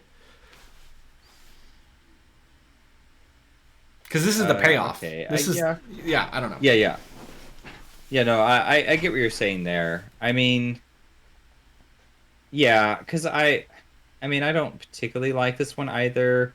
Like, I like it better than the last one just because I can at least remember what happens, and I like the theme of being on the boat and then the braziers. But here's what I don't like is they have this choice, and I don't like that it presents it as a choice, like light the braziers or don't, or like there's like benefits to like either one. I'm like, this makes no sense. Like I'm lighting the braziers because I don't want the ghosts. Like the incentive to join with the witches makes zero sense to me. Like they just murdered some people. The ghost did, the spectral watcher. So I'm like, I don't understand why I would ever agree with anything they have to say. And the Silver Twilight Lodge people, I don't like them because they're like, they like take someone away and they're like screaming and then it's like they probably got killed or something. So I'm like, all right, well they're probably bad too. But at least they're trying to stop the ghosts. They're trying to stop like this elder god from like destroying the world. So like maybe I could deal with my conscience of what I've done later. But I feel like maybe this campaign would have worked better if they were just like, the witches are evil. You're not supposed to want to side with them. We're gonna make you attracted to the Silver Twilight Lodge, but there will be a price to pay if you side with them. I think that would just make for a more sensible story structure of like, okay, one of these teams is bad, because instead it's like I'm like, ooh, like what did the ghosts ever do for me? Like how did the ghosts ever help me in my life? And I'm like, just light the brazier, and then it was like, well, maybe don't. I'm like, why? Yeah. Yeah. I don't know. And like, yeah, I kind of because it's like mechanically presenting like a this or that, and I'm like, why do I need a this or that? Like, it's hard enough just to like get myself to the place where I can light a brazier. Like, I was working really hard to do just the one, and then it was just like, are you sure you want to do that? And it's like, well, shouldn't I want to do that? It's like I don't want to be unclear about my objective in this scenario. If that's like it should be obvious what I'm doing. 100%. That's it. Like this is a scenario that at the very beginning of it, it's like make a choice, and you're like, you've never asked me to do that before, campaign. Why are you telling me to make a choice now? You've always made every choice for me, and I don't know. Like it's just one of those things. You've always made every choice. Like I don't know. It's just I kind of wish it had the follow through to be like, you've made this choice, live with it, because like. That's what it's been doing this entire campaign, is being like, this is the choice you made. You accepted your fate. Now you got to go be a just hurt by tarot cards for the rest of the campaign, or you Yeah. rejected your fate. Now you got to like deal with these bad tokens for the rest of the campaign. Hmm. Yeah. And Yeah, you can die in this scenario, right? Oh, sorry, go ahead. so you no, you can win the campaign in this scenario. Oh, crazy. If you Okay. if you side with if you Wow, that's pretty actually anticlimactic. yeah if you I'm sorry. I mean, why wouldn't it be? It's scenario six. Yeah, it's really frustrating, and like I think like the thing is there's a motivation to just do it, to just kind of end the Circle Undone in this campaign, because or in this scenario, Of because course there is. you're just like I don't have to keep going, I don't have to do the next scenario. And like it's if you side with the Silver Twilight Lodge, this is where you win the campaign. Gosh. It's very straight. I don't know. It's a very strange decision, and it makes me because I'm just kind of like, why wouldn't I win? Like I don't know if I really like the next scenario. Like the only reason like I would keep playing is because I like Before the Black Throne as a final scenario, but also like I could just if I win the campaign, I could just go play a different campaign that I'd like a little bit more. Like it's just it's like kind of infuriating. It's one of those things that's like I don't know, and it gives you the choice at the very beginning. Sorry, this scenario like Okay. mechanically, I think it's fine. I think it's a fine scenario. Thematically, I think it's a Uh-huh. fine scenario. Narratively, I am so upset with it that I just Okay, yeah. Yeah. I was literally about to say just that. Like, I like the vibes with this one. It's like, all right, now we're back on track. We go to an island, and then, it's like it's Spook Town all the way. You've got, like, the Braziers, and then you're just kind of, like, you're isolated from the rest of Arkham. Like, okay, like, that's working for me. Like, the estate, like, again, going back to the estate, I'm like, this isn't working for me. And then the Wages of Sin, I'm like, I like that vibe-wise, but the mechanics are so messed up. So this one is, like, this hodgepodge of the two. I'm like, okay, mechanically we're doing a little bit better. Thematically we're on the right track. But yeah, it's like the cohesion with the story. It's so strange how much of an impact that is having on this campaign too, because it's the part that I'm least attentive to. I just don't really care about the story very much in these games. But for whatever reason in the Circle Undone, it's just like this thorn in your side as you're trying to experience it. Um, yeah, I don't know. I don't really have much of a defense for this one. I don't hate it. I feel like I feel like it's just so indicative of the whole campaign. It's just I want to like it so much more than I actually do. And every time I go through it, I'm just kind of disappointed and let down and just sort of like, eh. And it's like it seems like it could be so much more than this, and it just isn't. And I'm coming to terms with that. yeah, yep. That's my 2 cents. You know what? Good 2 cents. We're like doing a lot of harping on this campaign, and I think this is a good time to remind everyone. I do enjoy playing Arkham. I enjoyed playing these scenarios with you. Um, there's just Agreed. there's just I think like one of the reasons this campaign is so frustrating is because it does feel like it made a really very clear thematic promise and like it just feels like they're so close to it, right? Like, but because of some of Yeah. like the mechanical things, because of the structure of the campaign, I wouldn't be surprised if like this is the campaign where they did start thinking about like, okay, what if we did do something more nonlinear? What if we did do something a little bit more like Hmm. that gives player agency outside of the individual scenarios? Yeah. But yeah, I mean, this is just a timid campaign, is the thing. Because if you look at, if you're thinking, oh, well, what about, you know, like the newer ones, you can't compare it with that because those are like non-linear and stuff like Scarlet Keys and whatever. But the thing is the next campaign after this one was Dream Eaters, and yeah, Dream Eaters is like that, where you're following two separate campaigns in packs of four, and it's like they intertwine together. I'm like, that was unique, that was different. Why couldn't this one do that? yeah, Like, I don't know why. I don't know what it was. Like, who decided? Like, hey, like you better make sure they all follow in progressive order because if you don't, like if you make those three scenarios done in any order, people aren't gonna buy every entry. It's like, yeah. the only people buying this game are diehard fans or newbies who don't know any better. Mm-hmm. So like I don't know that that applies to either of them. And it's like we'll just all play it in order release for the first time, and Yep. then afterwards, subsequently, we can choose. So I And don't like, see how yeah, that's really complicated. and if you still have like the requirement like to play all of them to complete the campaign, right? Like if every one of them is still like you do need to play all of these, but you could decide the order or whatever. You have some. Yeah. It's just giving you like this. They did this at the beginning of Done It, right? You can choose which the first scenario you play is. Like I get that's in the deluxe Right. box, but still, right? Like Right, there's a precedent for this. there is a precedent. Anyway, we're still not And talking then this- about Union this would feel like- Dissolution. Well, okay, so here's the thing. But that would help this scenario more than probably any other, because if you could choose the order of everything and then they all funnel down here, Yeah. now you can end the campaign And on it this scenario. does because feel it like a makes finale. sense. Yes. Yeah. Yeah. And it's like it also has like so many of the trappings of a finale. Like I guess the good things about this scenario is it pays off like your investigation of the prologue investigators. It pays off your investigation of the spectral watcher.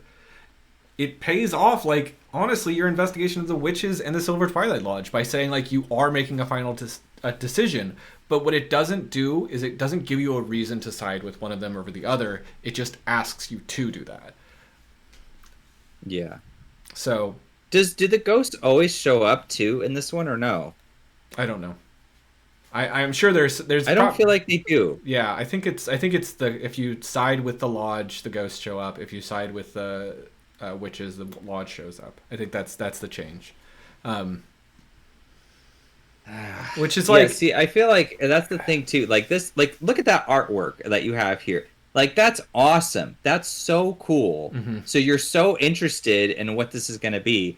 If they had just commit to the ghost, because every time I open up that pack, I look through and I'm like, oh, they become ghosts. That's so awesome, and I'm gonna have to face off against them or figure out how to deal with them. And then it's like I play it, and then I feel like this scenario always ends before they show up, and like I'm always uncertain. Like, were they ever gonna show up, or was that just like a thing for like a different route? It's like stop with the different paths. Just like make the ghost show up. Where I'm here for the ghosts. That's what Yeah. I want to see. I want to see ghosts. yeah, You know? and I think it's All a right, more. let's move on to the let's next move on. scenario. Because In the Clutches of Chaos is a scenario that we did not have fun with. This is the one where Doom does not accrue normally. It accrues on locations in the form of like breaches activating and then putting Doom on locations. And I think it's a fine scenario, I guess, but it just ramps up so intensely. And sometimes... Do you remember this one? You're leaving. I guess you don't want to talk about this one. Trying to find the pattern. So I don't remember this one at all. Okay. So basically what happens is there's, I don't know, you're in Arkham. It's all of Arkham, and breaches are... No, you just give me your points, and I will look at the map and figure out what happened. But we're in Arkham, so that helps. I'll work with that. So at the beginning of every Mythos phase, the mechanic of this one is you shuffle together. There's 2 copies of each location, and you shuffle together the ones that's set aside. Choose 3, and you put breaches on those things. Basically, you're playing Pandemic. Oh, that's right. And then if 3 accumulate, you have to resolve a breach, put a Doom on that location, and then breaches go to the adjacent locations. I remember this one now. I hated this scenario. I don't. Okay, I'm less down on it than I feel like a lot of people are, because I think it's actually like it does an interesting thing, and it does something new, and I want that to be allowed. Like no scenario does in the Clutches of Chaos except in the Clutches of Chaos. Okay, that's fair. And I think it is like a very good narrative moment to be like, oh God, Azathoth is coming. Things are going very poorly. We have to play a very different game. We have to really readapt to see if we can like find some way to stop this big world devouring entity. And I think Pandemic is like the base of the board game Pandemic is a really good template for that. I just okay. Also feel like I don't know. It's just it kind of misses the mark in a couple different ways, and like maybe just I don't know what it's missing. I don't know if there's anything I would change about this scenario. I feel like it's missing something. There's something I would change about this scenario. Is this scenario cheated, and I did not appreciate that because I was playing fair, and I was playing in such a way that I was like, man, I'm actually doing good. And this is the one where like it went from like, you know, 2 doom to like 8 in a Yeah. single move. Yeah. And I was like, whoa, whoa, whoa, whoa, whoa. Like I had no like that. Imagine imagine a different scenario that plays Ancient Evils, except it's add 8 doom to the agenda. Yeah. Are you insane? Like that's way too much. And their justification was, well, you had time to get rid of it on the map. It's like, no, I didn't. Like not the amount that you thought I did. There needs to be a cap to that. It was way too much. Yeah, this one pissed me off because I was actually doing well. I think this is the one I switched to skids, and I was like, okay, I'm taking stuff down. I'm even getting some of these breaches close. And in my mind, I was like, okay, so we're doing all right. We got a little bit of danger over there, but that's expected in any Arkham scenario. So we'll get around to it next turn. And then it was just like we turned the encounter. I forget what card it was, but it was some encounter card, and it was just like you're done. I was like, you should not be able to do that. It didn't look like you had done anywhere near the amount of work. At least like as much as it's a mental tax for this whole campaign with like all the encounter cards everywhere, at least I can see them on the board and I go, that's right, that's there. If there's the third one shows up, then we got to deal with the Piper or whatever. It's like you know that there's these impending consequences. This was like you had 2 doom on that location, so of course you're dead. I'm like, so what? I will say part of your grump about this is I may have fucked up. I'm pretty sure that if you resolve like a cataclysm or whatever they're called on a location, you can only resolve it once per round. I haven't gone back and checked the footage, but I think we resolved 1 or 2 twice in that last round. So I think I messed us up. But I will also remind you that when we were playing the scenario, I was stressing out because I was like, I know that bad things are coming. Mm-hmm. And and like that's I think that's also like this is your first time playing the scenario. You weren't I guess familiar with how it accumulates doom. You were kind of just like, oh cool, we got this under control. Whereas I've played the scenario quite a few times and I was like looking at this and I was like, we got 2 breaches on a lot of locations. 1 bad card is gonna really put us into some danger. And that's what happened, right? Well, you didn't say it in those words because you were trying not to spoil for me, which I appreciate, but it ended up being a very unforgiving experience at the same time. And I think like I thought we had more control of it than we did as well. Like I think like because one of the cards we drew was like the one that's like you have to treat the location's text box as if it's blank, which means you can't get rid of breaches on it. And suddenly that was like, oh crap, that's the moment that like is really bad, right? If we can't clear this location, we're in a world of trouble. Yeah, I mean, all that said, like, I don't think I've ever had a scenario in Arkham end in a more abrupt way for like my initial playthrough, where it was just like, oh, I'm done, and I was like, there was no, in contrast to every other scenario in this specific campaign, where I'm like, oh, I'm bleeding out. I'm taking so much damage. Oh my gosh, like all the treacheries are so bad. The enemies hit so hard. There's so many of them. And then it's like, I mean, I straight up died in a couple of these, if I remember right. And then I got to this one, and I'm like full health. I've got all my tech in play. I'm ready to move. I'm getting stuff done every turn. I'm picking up clues. I'm clearing the... I mean, I was doing stuff that I didn't even think skids could do. I'm like, this is going well. And I'm in a new deck on top of it. I'm like, okay.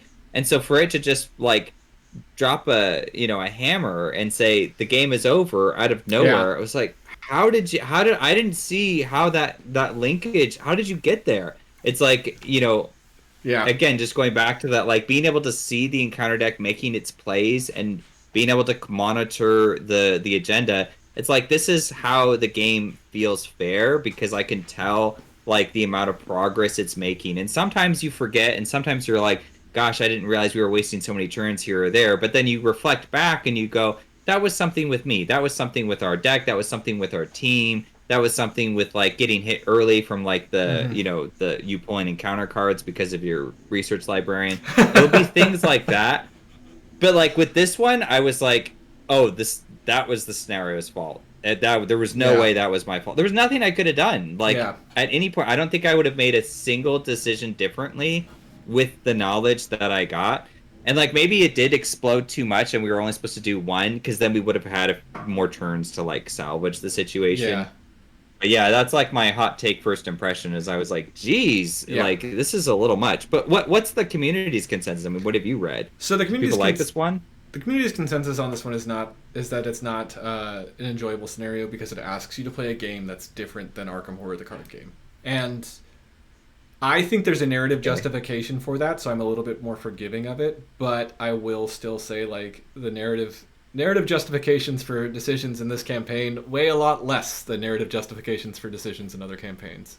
Because I just think yeah, I don't know. I think like I like the story of this one. I like the holy crap, the world is ending. We have to do our best to stop it. Ultimately, we can't do our best to stop it here. We have to go into space and deal with it there. Like, I think that's a really cool narrative, but it is a scenario that plays with Doom in a way that is very atypical, and it doesn't give you a buffer for that. It says you have 7 Doom before this is over. And that's really unprecedented in all of Arkham Horror, the card game. Like, but I don't know. I think it just needed a little bit. I think, like, honestly, giving it to like 8 or 9 would have been great, and then just make the encounter deck hit harder or make something else happen more. Like, try and get whaled down by damage or something like that. It's weird because it's a weirdly short scenario, even if you play it fully. Like, we were actually very close to the ending of that scenario. Like, we just had to flip the act, and then we'd be dealing with the boss, the Annette Mason Ghost, which is a fun boss fight, honestly, because, like, you can just get clues to reduce the health. And then it's over. And it's, like, it's a very short scenario, which I think, like, kind of gives me... I give it a little bit of a pass, but because of the way the Doom Clock works in it, you can make it longer than you need to. And I think that's a weird... Yeah, it does feel like a different game that you're just playing Arkham Horror, the card game, in. Which is, like, fine. Yeah, I mean, I don't really agree with that criticism, because, I mean, The House Always Wins is a different game than Arkham Horror, the card game. But everyone pretty much loves that scenario. So I think that... Like, The House Always Ends is never going to be my favorite, but it's like a nice, refreshing change of pace in a larger context. So I don't necessarily, I'm not bothered by that. And like the gameplay experience of this, I guess I didn't really talk too much about that. Like, I was more or less fine with what was happening. It wasn't like blowing me away. It wasn't terrible. I don't know that I really saw it as like a game that was different than Arkham Horror. It felt like standard Arkham Horror fare. But like the way that it ends dramatically shifted my impression of it, because then it was like, well, if this is the kind of payoff I get, then I don't know how much incentive I have to do this again, because it was really jarring and really strange. It reminds me a little bit of the one in Carcosa when you're in Paris, and like I really hate the narrative justification for that one too, where it's just like, you're in Paris now because reasons. But, like, at least once that scenario gets into gear, you've got, like, this cool organist running around, and he's, like, really creepy, and he can't really be killed. And so you're, like, trying to avoid him, and then you're, like, you know, hopping around the city, trying to, like... It's like, pouring down rain. You're like, this is cool. This is, like, good theme, and then there's, like, the creepy singing stuff going on. Or the organ playing or whatever. So, like, with this one, it didn't have anywhere near that kind of like theme to it. It was just like there's breaches, I guess, but I never really like felt that. It like, I don't know, maybe it was something with the art direction being off, but yeah, I was just kind of like, all right, I guess they're setting up. I mean, isn't this one, now that I think about it, isn't this trying to emulate the Arkham Horror board game? Yeah, because that's the whole premise of the board game, is you just seal breaches. Yeah. That's what it's emulating, but it's kind of doing that through the mechanics of the Pandemic board game, basically. Okay. Which I think that's why people come to it and say like it feels like it's a different game. It feels like you're not playing Arkham Horror the card game. You're playing. It feels more like Pandemic or the board game. Yeah, which I don't know. I think like that's fine. I think like it's fine to like iterate, and I think it's fine to do new things in different scenarios. I just think like I do think it's just like you're not familiar with how quick that Doom is going to stack up. Because in typical Arkham Horror, the card game, Doom accrues at a rate of 1 per round. And in this one, it will accrue at a rate of 0 per round until it accrues at a rate of 5 per round. Which is just like... It's really hard to kind of see that. It's hard to like... Yeah, maybe if that. it was like... Yeah, maybe if it said something like, now, like, once this situation is at this particular state, then it's 2 Doom every round. So then you get the effect of dropping 2 Doom down and like, oof, or like even 3, and then you make it worth 9 threshold. Then it's like, oh boy, like I'm dropping 3 every round. So I got 3 turns to get this done. It says 9, but I really only have 3. And then you would be able to gauge that. Then you could do something about it. Then you might play a card that removes 1 Doom, and it's like, I bought myself a whole round. Holy crap. Yeah. Like, you know. Yeah. Yeah, I don't know. And I think that's like... But this one is like the in... Oh, go ahead. Okay. I was just going to say, like, I think that is something that we are seeing, like, more of an ability to experiment with Doom thresholds in later campaigns. So we are looking at this with hindsight. Again, I think this was a novel design at the time. And I think the only other scenario that had played with Doom in this way was something like the Carcosa one, where you're in the archives that I can't remember the name of.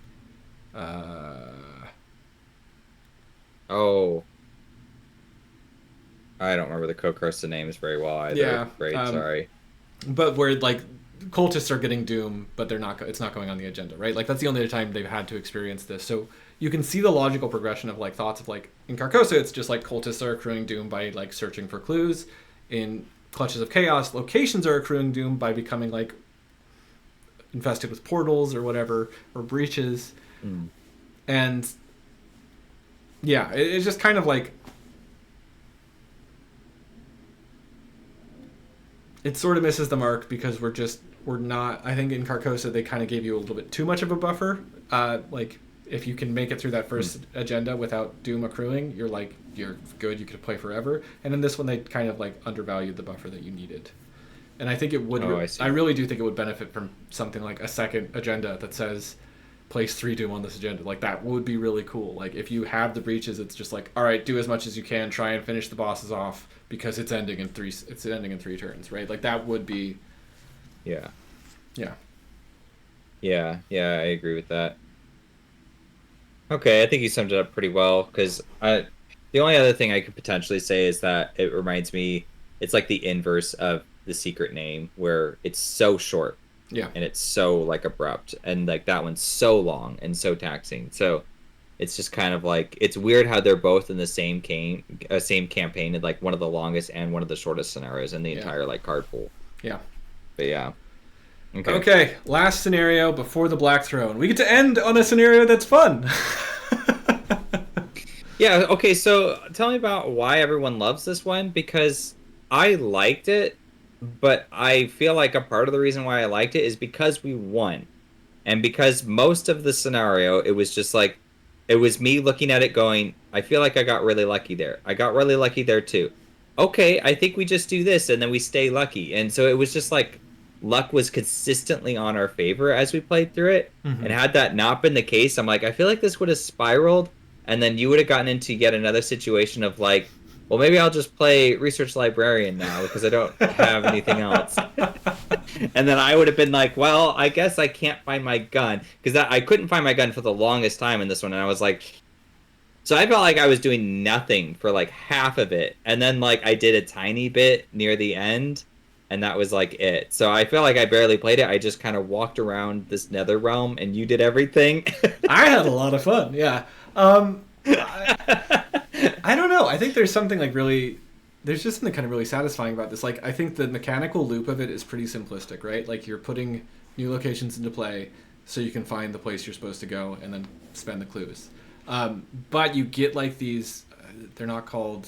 What are they called? Like the scenario, the resources on the scenario reference card to like be able to kind of mess with things a little bit, right? So you can like move a location around. You can kind of like it really actually does give you agency. I think this is like the first or only scenario in the Circle Undone that you have a lot of player agency within the scenario to manipulate the outcomes. Like even just like that thing that you can actually go off of the empty space board and put locations above or below wherever you want to was just that it's like just such a weirdly freeing scenario. And I think people would probably have less of a positive reaction to Before the Black Throne had they not just played through 7 scenarios of Circle and Done.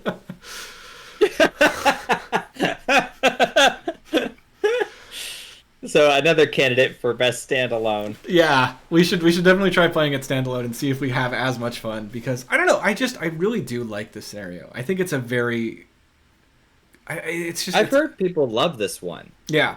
And I really do too. I think it's one of my favorite final scenarios. I think it's like it's right up there with like Lost in Time and Space, where it's like mechanically this is very easy to grok. But like I could get really unlucky or I could get really lucky, right? Like there's a lot of like play between those two things.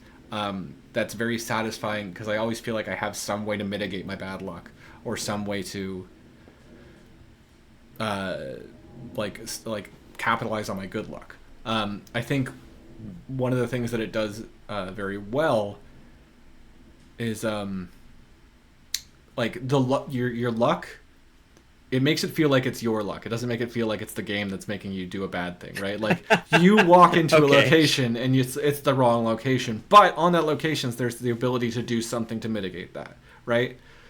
But it's not like the game is like dealing you a location and it's like, here you go, you have to deal with this. It's more like, I can do this. It might cost me something, but it wasn't the right location, so I kind of feel like I have to do that. There's a lot more. It feels like there's a lot more agency, and it feels like there's a lot more of like you deciding like, okay, am I going to go up? Up was wrong. Dang. But it doesn't feel like the game's like, go up, and then up's wrong. Right? Like, so. I see. Yeah. Yeah, I don't know how I feel about this one. It was okay. That was like my main takeaway. I think it was hard to I feel like I might have appreciated it more had I just played this campaign like closer to not necessarily when it came out, but when I was getting into the game. Mm-hmm. But like it just kind of feels like it gets meshed in with this end scenario of basically every campaign in this in this game, where it's like you go to like outer space and like nothing is really like there's nothing like tangible happening.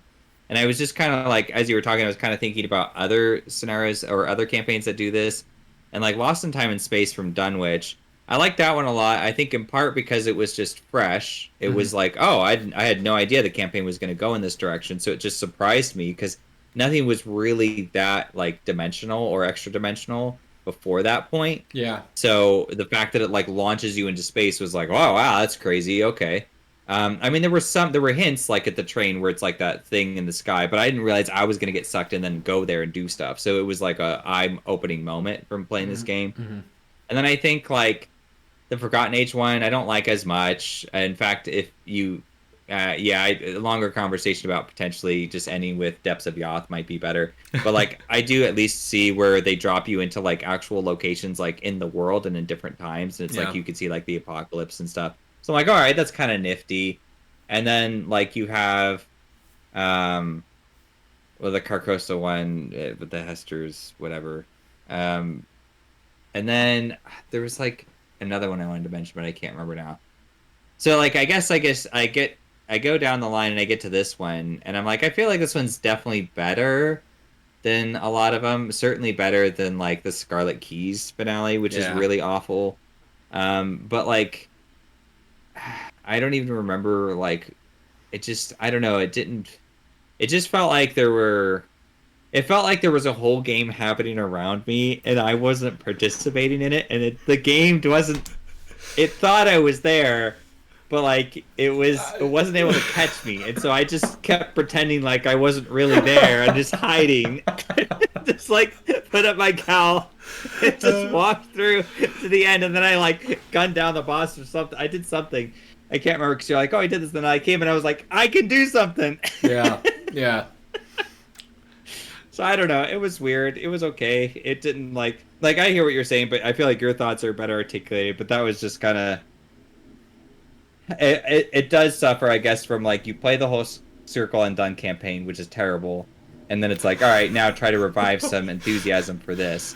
I And want then you to. play this, and this is pretty good, but it's also pretty similar to what you've seen before. So Yeah, I think it's like yeah. it's really hard. So like when people say they love this one, and it's like, is it worth playing Circle Undone just to play this? Because I feel like it's probably not. That's a tough question, and I want to remind everyone that I do enjoy playing Arkham. I even enjoy playing Circle Undone, but yeah, it's definitely like it's like a taxing it's a taxing campaign, and I think like that does actually help Before the Black Throne because it's so in comparison Before the Black Throne's like weirdly breezy. It's weirdly like I'm just gonna kind of go have some fun and like actually play Arkham as opposed to like have to worry about like all these cards in my threat area or all these additional That's true. rules.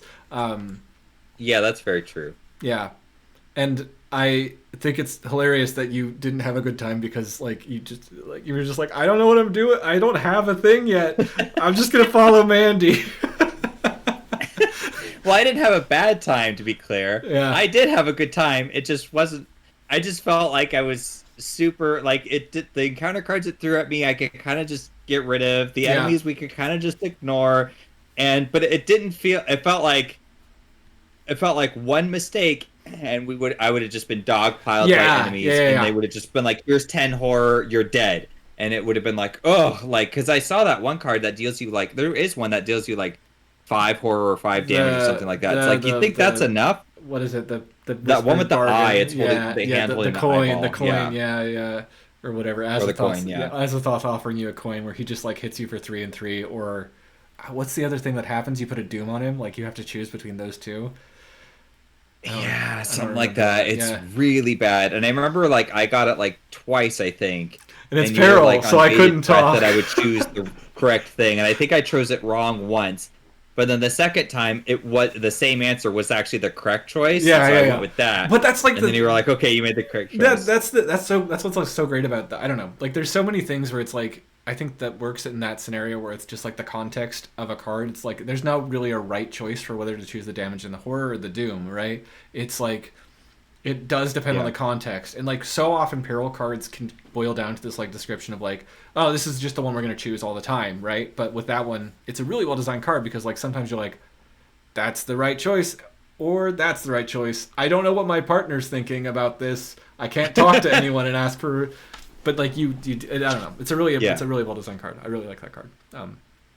I do think I like it in hindsight as well. I mean, it didn't just end the game out of nowhere, Yeah. although it potentially could have. It can. But there was like, there was good tension of.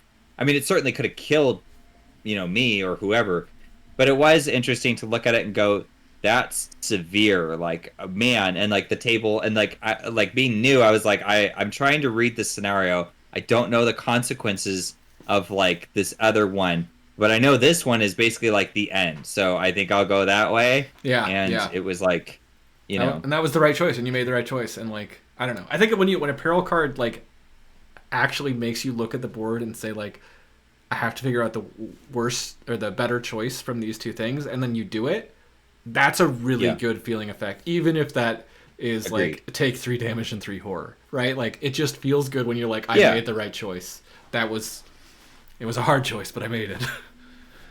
Yeah, exactly. I think you're really onto something because it's not like because I complain about like how much damage I'm being dealt or whatever in this game, but it's not the damage or like the horror or whatever. It's not the number of values. It's like the actual consequence of that when it like stops the game or it like stops you from being able to play or do anything about it. That's when it starts to get on my nerves. I'm like, and that card didn't do that. It was just like these feel like both hefty consequences and they're like lighting a fire under my butt, and then I'm like looking at my hand being like, can I choose that option and still survive with what I got, or like is that gonna end the game for me down the road? If it does, that sucks, and I wouldn't necessarily be able to know that, but like I mean they're both really bad outcomes. How was I to know which one would have been worse?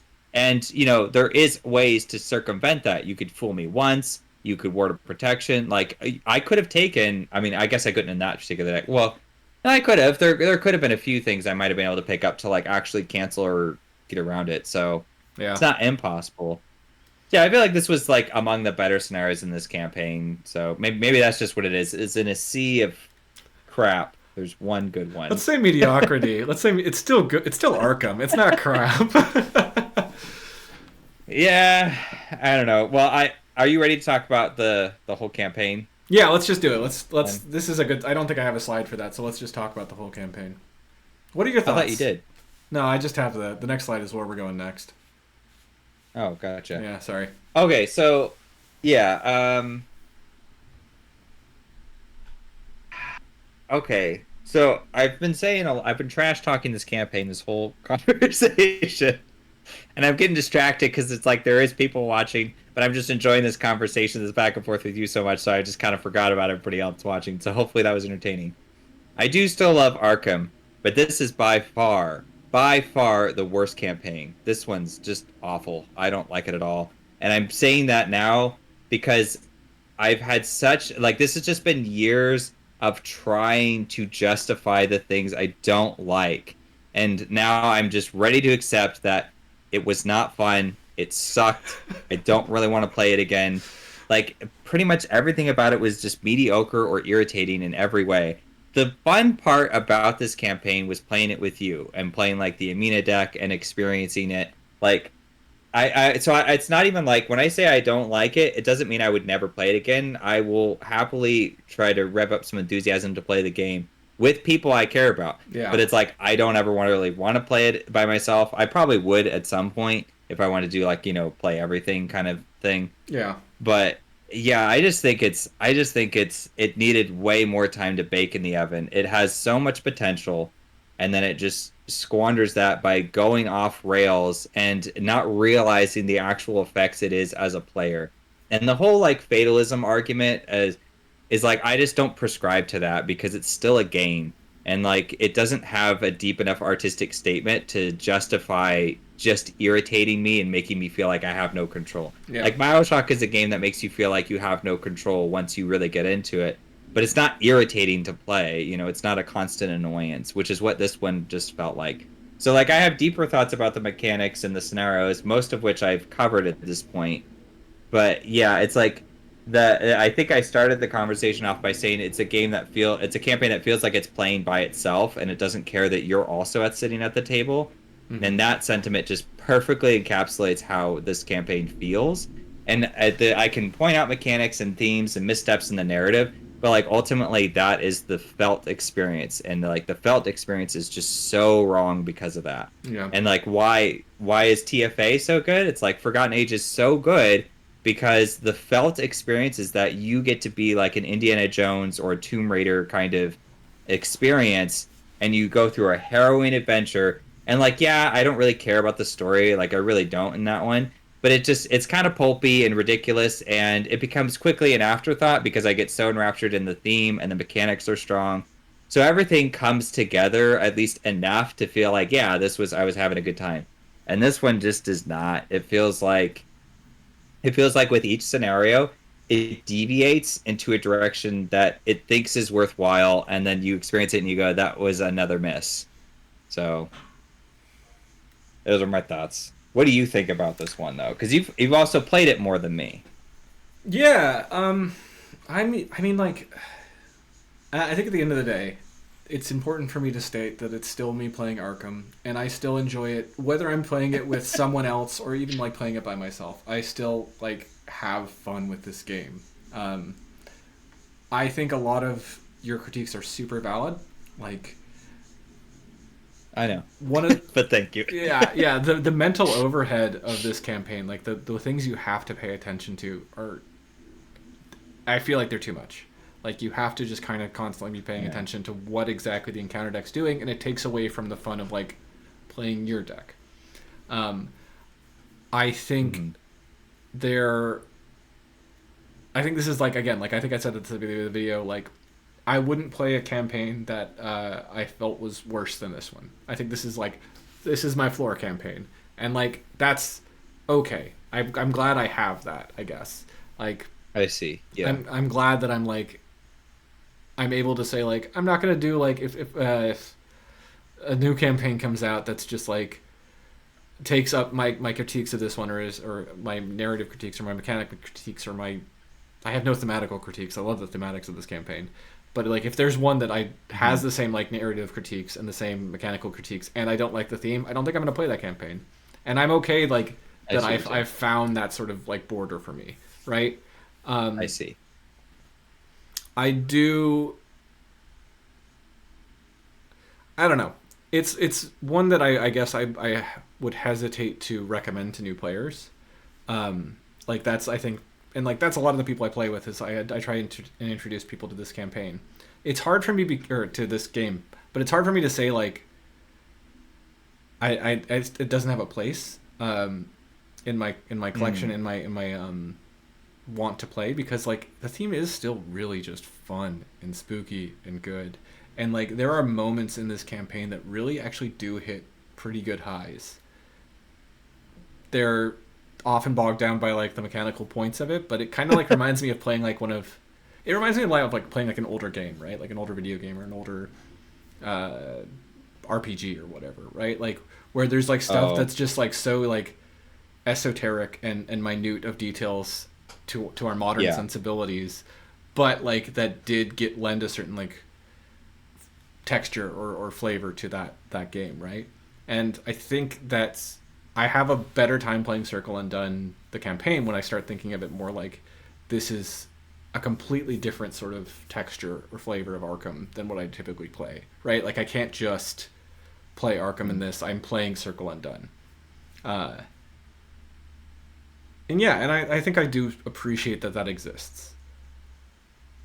I really wish some of the narrative stuff made more sense. That's, I think, my biggest gripe with it is like it just I don't know. I wish like there's a part of me that's like even like I want to go and design a better narrative for this or design a way for this campaign to have a better narrative. But I'm not going to do that. I have too much stuff to do already. Like I wish that existed, right? Like I wish there was someone else who would make the first 4 scenarios of this into like more open world, and then we could culminate on the whatever scenario, circle test scenario.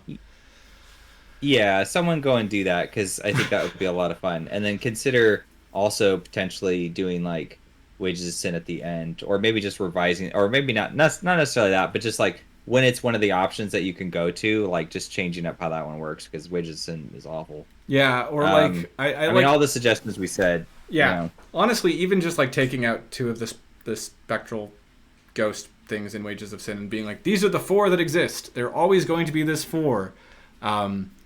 It's always just they want to go to a location, so there's no point in not clearing a location. There's never the one that says if you look at this one, if you ever peek at this one, it attacks you. Anyway. Yeah. Well, I was just gonna say like that sentiment. I feel like doesn't really fix Wages of Sin. Like every Band-Aid solution you're gonna throw at that is not gonna be enough. Like what Wages of Sin needs. I think that's like that narrative. I think that's the Circle Undone in a nutshell. And I think again like. Yeah. This is why like the return to helps a lot of the scenarios but it's also like Band-Aid fixes, right? And I think this is why like after this return to Circle Undone, they were like, I don't know if we should keep doing these. Because they had to acknowledge like, okay, this isn't actually like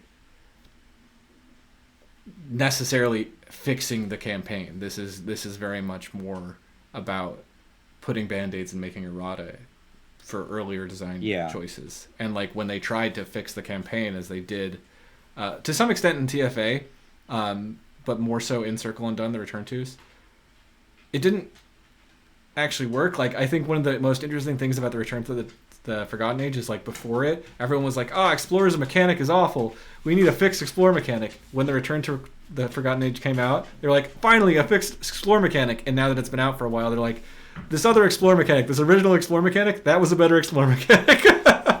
Yes, it was. So it's one of those things that I think, it is like, you're going to only Band-Aid fix this campaign. Like, there's not going to be... Circle Undone is going to continue to be the Circle Undone, and that's okay. You just have to... If you don't like it, you don't have to play it. It's okay. There's so many other campaigns. Well, yeah, I mean, like it's definitely like I said, it's at the bottom of my list. I would much rather play Carcosa, like much rather. And I feel like I have plenty of slots of campaigns to fill between like Circle Undone and whatever else would be next in line. Yeah. Because this one is just like it's so like okay, so here's a couple of thoughts, some maybe a little abstract for you. But like a movie that came out recently is called The Brutalist.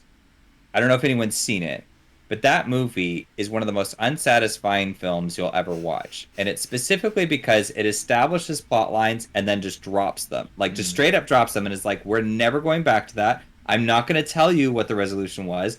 It doesn't matter. It's over now. I set it up and now we're done. That's all you get. And it does that repeatedly throughout the whole film, and it's super infuriating. But the thing with that movie is that it was about the process. And so I thought, well, that's interesting. And as I thought about it more, I was like, yeah, I think that was worth it to me. And I make that comparison because in another medium, I'm okay, or I'm more okay with that unsatisfying feeling. Whereas in this one, it's just like, no. And I feel like I have much less tolerance for it. And I'm not really sure what the difference is. Part of me is thinking like, well, it's a movie, so regardless of how long it is, it's definitely shorter. Whereas this is like such a huge long-term investment to go through a campaign, Yeah. and then for it to just like be so like constantly dangling the carrot, it's like I don't want that. Because other satisfying movies like Hitchcock's The Birds, I think that movie's horribly unsatisfying, but it's one of my favorite movies because when it's over, I just put it back on and I just keep it on repeat for as long as I can because I just like being in this space. Mm-hmm. And this is like a campaign where it's like I just don't like being in this space because and it's like at first I kept blaming myself. I kept saying, "Well, I want these things." And the campaign isn't interested in that and I have to accept it on its own terms. And now I'm just like, look, you're not even delivering a good Arkham campaign. So I don't know why I would accept you on your terms. It's like I feel like my point actually is so much more valid by comparison. Well, so I agree with you. Like, I think you do, like, in order to enjoy this campaign, you do have to play it on its terms. And, like, I agree with you as well that you don't have to do that. You can just go play a different Arkham campaign.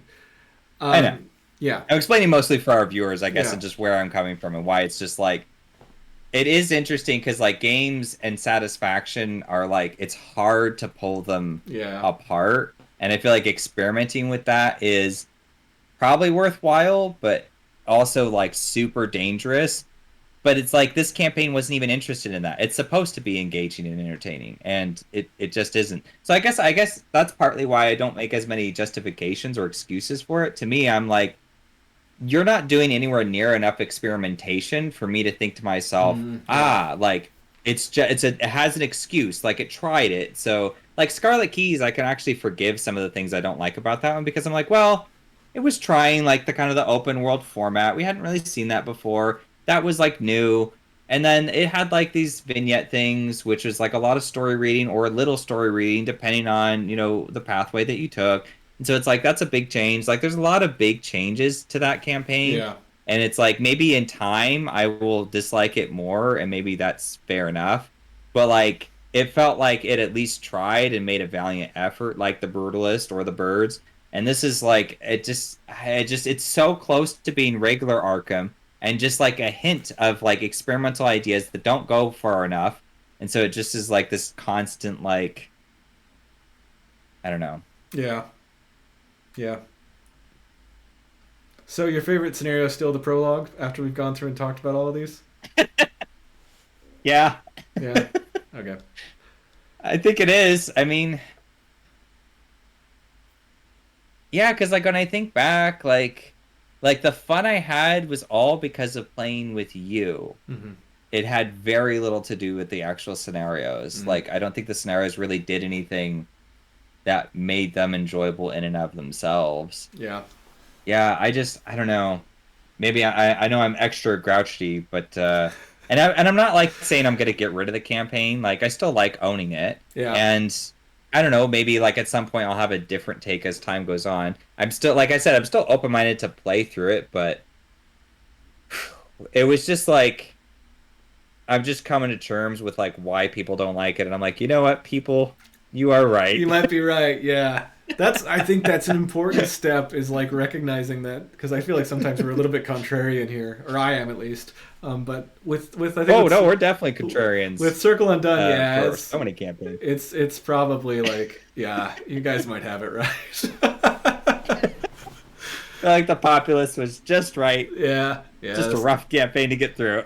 All right. Well, we've gone like way over the time we normally go on these videos, so I'm gonna move us along. I just looked at the recording time. We're Yeah, at two and a please half do. hours. So, what we're doing next, Jeez. and we don't know when this is going to be yet because we both have like a bunch of life stuff that's going to be happening. But next time we come back with Arkham, Yeah. it will be going to the edge of the Earth, and we've already built our decks. Yep. These are super subject to change, but I think mine at least is probably going to stay pretty much the exact same because I'm really happy with this deck. Yeah, it looks cool. So, do we do a breakdown of the deck a little bit? I don't remember. I think typically we do. I So think why don't you typically we walk me do, through it? but let's. Well, I think I'm going to try and just be pretty brief because we've already been talking for like 2.5 Sure. hours. So yeah, I'm going to be playing a Lily Chen Balance of Body deck, so that's something that gives me +1 agility. And I guess like the Okay. core principle of this is I will be the fighter, but I'm going to be more interested in evading, especially at a distance with the Onyx Pentacle. I have things like the Enchanted Blade and the Knife to actually kill things that need killing. And then I have things like the Read the Signs and Drawn to the Flame to help get clues, because you'll be playing... Oh, wait, before I do that, I'm also doing like a big healing thing with the medical students in the Hall of Mirror, because I did take In the Thick of It. You also took In the Thick of It. And we are trying to make sure that we don't just get killed. So I'm playing with that. I'm playing with evasion, and then that's probably going to bite us in the butt at some point, but we'll see. And then you're playing Bob Jenkins. That's kind of why I'm running the 2 clue things, at least to start out, until you get some better clue acceleration. Yeah, because the Bob Jenkins, I don't know.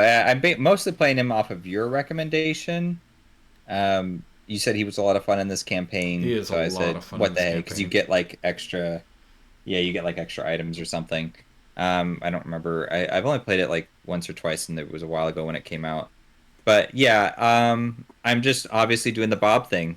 Play items up to wazoo and just have a bunch of items in play. I got the Tennessee Sour Mash, which I said I would play, and it's here Yeah. in all its pristine alcoholic glory. Love it. And let's see, I also took In the Thick of It, and Sharon's Obol was my choice because if I die, that's just fun. Any chance to play Sharon's Obol and Harlan I will just take, because I feel like it's more entertaining for you guys. Yeah. Leave a comment if you don't think so. It's definitely like, it's tension for me, which I get off on tension, so I guess that's fine. Yeah. So yeah, I got to rack up that XP. I mean, I'm gonna need it. There's a ton of Yeah. like juicy rogue stuff to purchase. So yeah, I don't. The main problem right now is it's supposed to be a big money deck, and I don't have anywhere near enough cash. Yeah. So I might do a few edits because I just need money. I just need so much more money. Yeah. But yeah, we'll see. All right. Well, cool. And I'm not convinced I want short supply. Don't hold me to that one. All right. We've talked about this. I've talked about my love for short supply, and it's. We'll talk about it offline. We should probably wrap this video up, though. Yeah. Again, we don't know when we're going to be back. We're probably going to be in new places. Actually, we might not be. We might be doing some recording off and on before we do our big moves, but Yeah. those are coming up. Yeah, but we are both hoping or planning and or hoping to move this year and over the next handful of months. So Yeah. and at least I think for both of us that means job changes as well. Yep. And lots of big life changes. So yeah, it might be a pretty hectic year. So we genuinely have no clue when we're going to be back.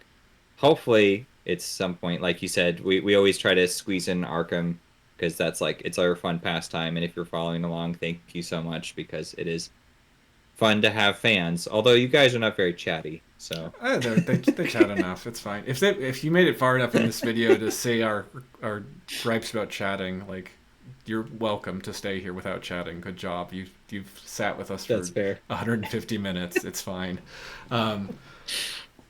Yeah. We don't know when we're gonna be back. We're not done though. Like, we're gonna finish the progression challenge at some point. It's just, Yeah, I think it's absolutely. like life is crazy right now. So we're just trying to give ourselves a little bit Yeah, of we grace. also Yeah, we also have other projects. Like, for example, my other YouTube channel runs the Oscarinas, Yeah. which is a game award show, and we're gearing up to do our third season actually early because of all the moves that are going to be coming down the line. I'm not going to have the space to actually put that project together in the Hmm. fall like normal. So I'm trying to do it this spring before we hit summer. So hopefully that kind of comes together, and I think it will. So that will come out over the fall if you're interested. I'm just doing it in advance. But yeah, among other projects that we have going on, I will say we've got like other more secretive projects beyond that because we're creative types and we always have all sorts of interesting things cooking up. And kind of going back to Harlan all the time makes it a little bit hard to carve enough space for those other Yeah. projects. So Oscarinas is just like one of many things that Tom and I work collaboratively or separately on. So more things to come, including Harlan is in Danger. It's just an issue of when. Yeah. But hey, until then. Stay out of danger.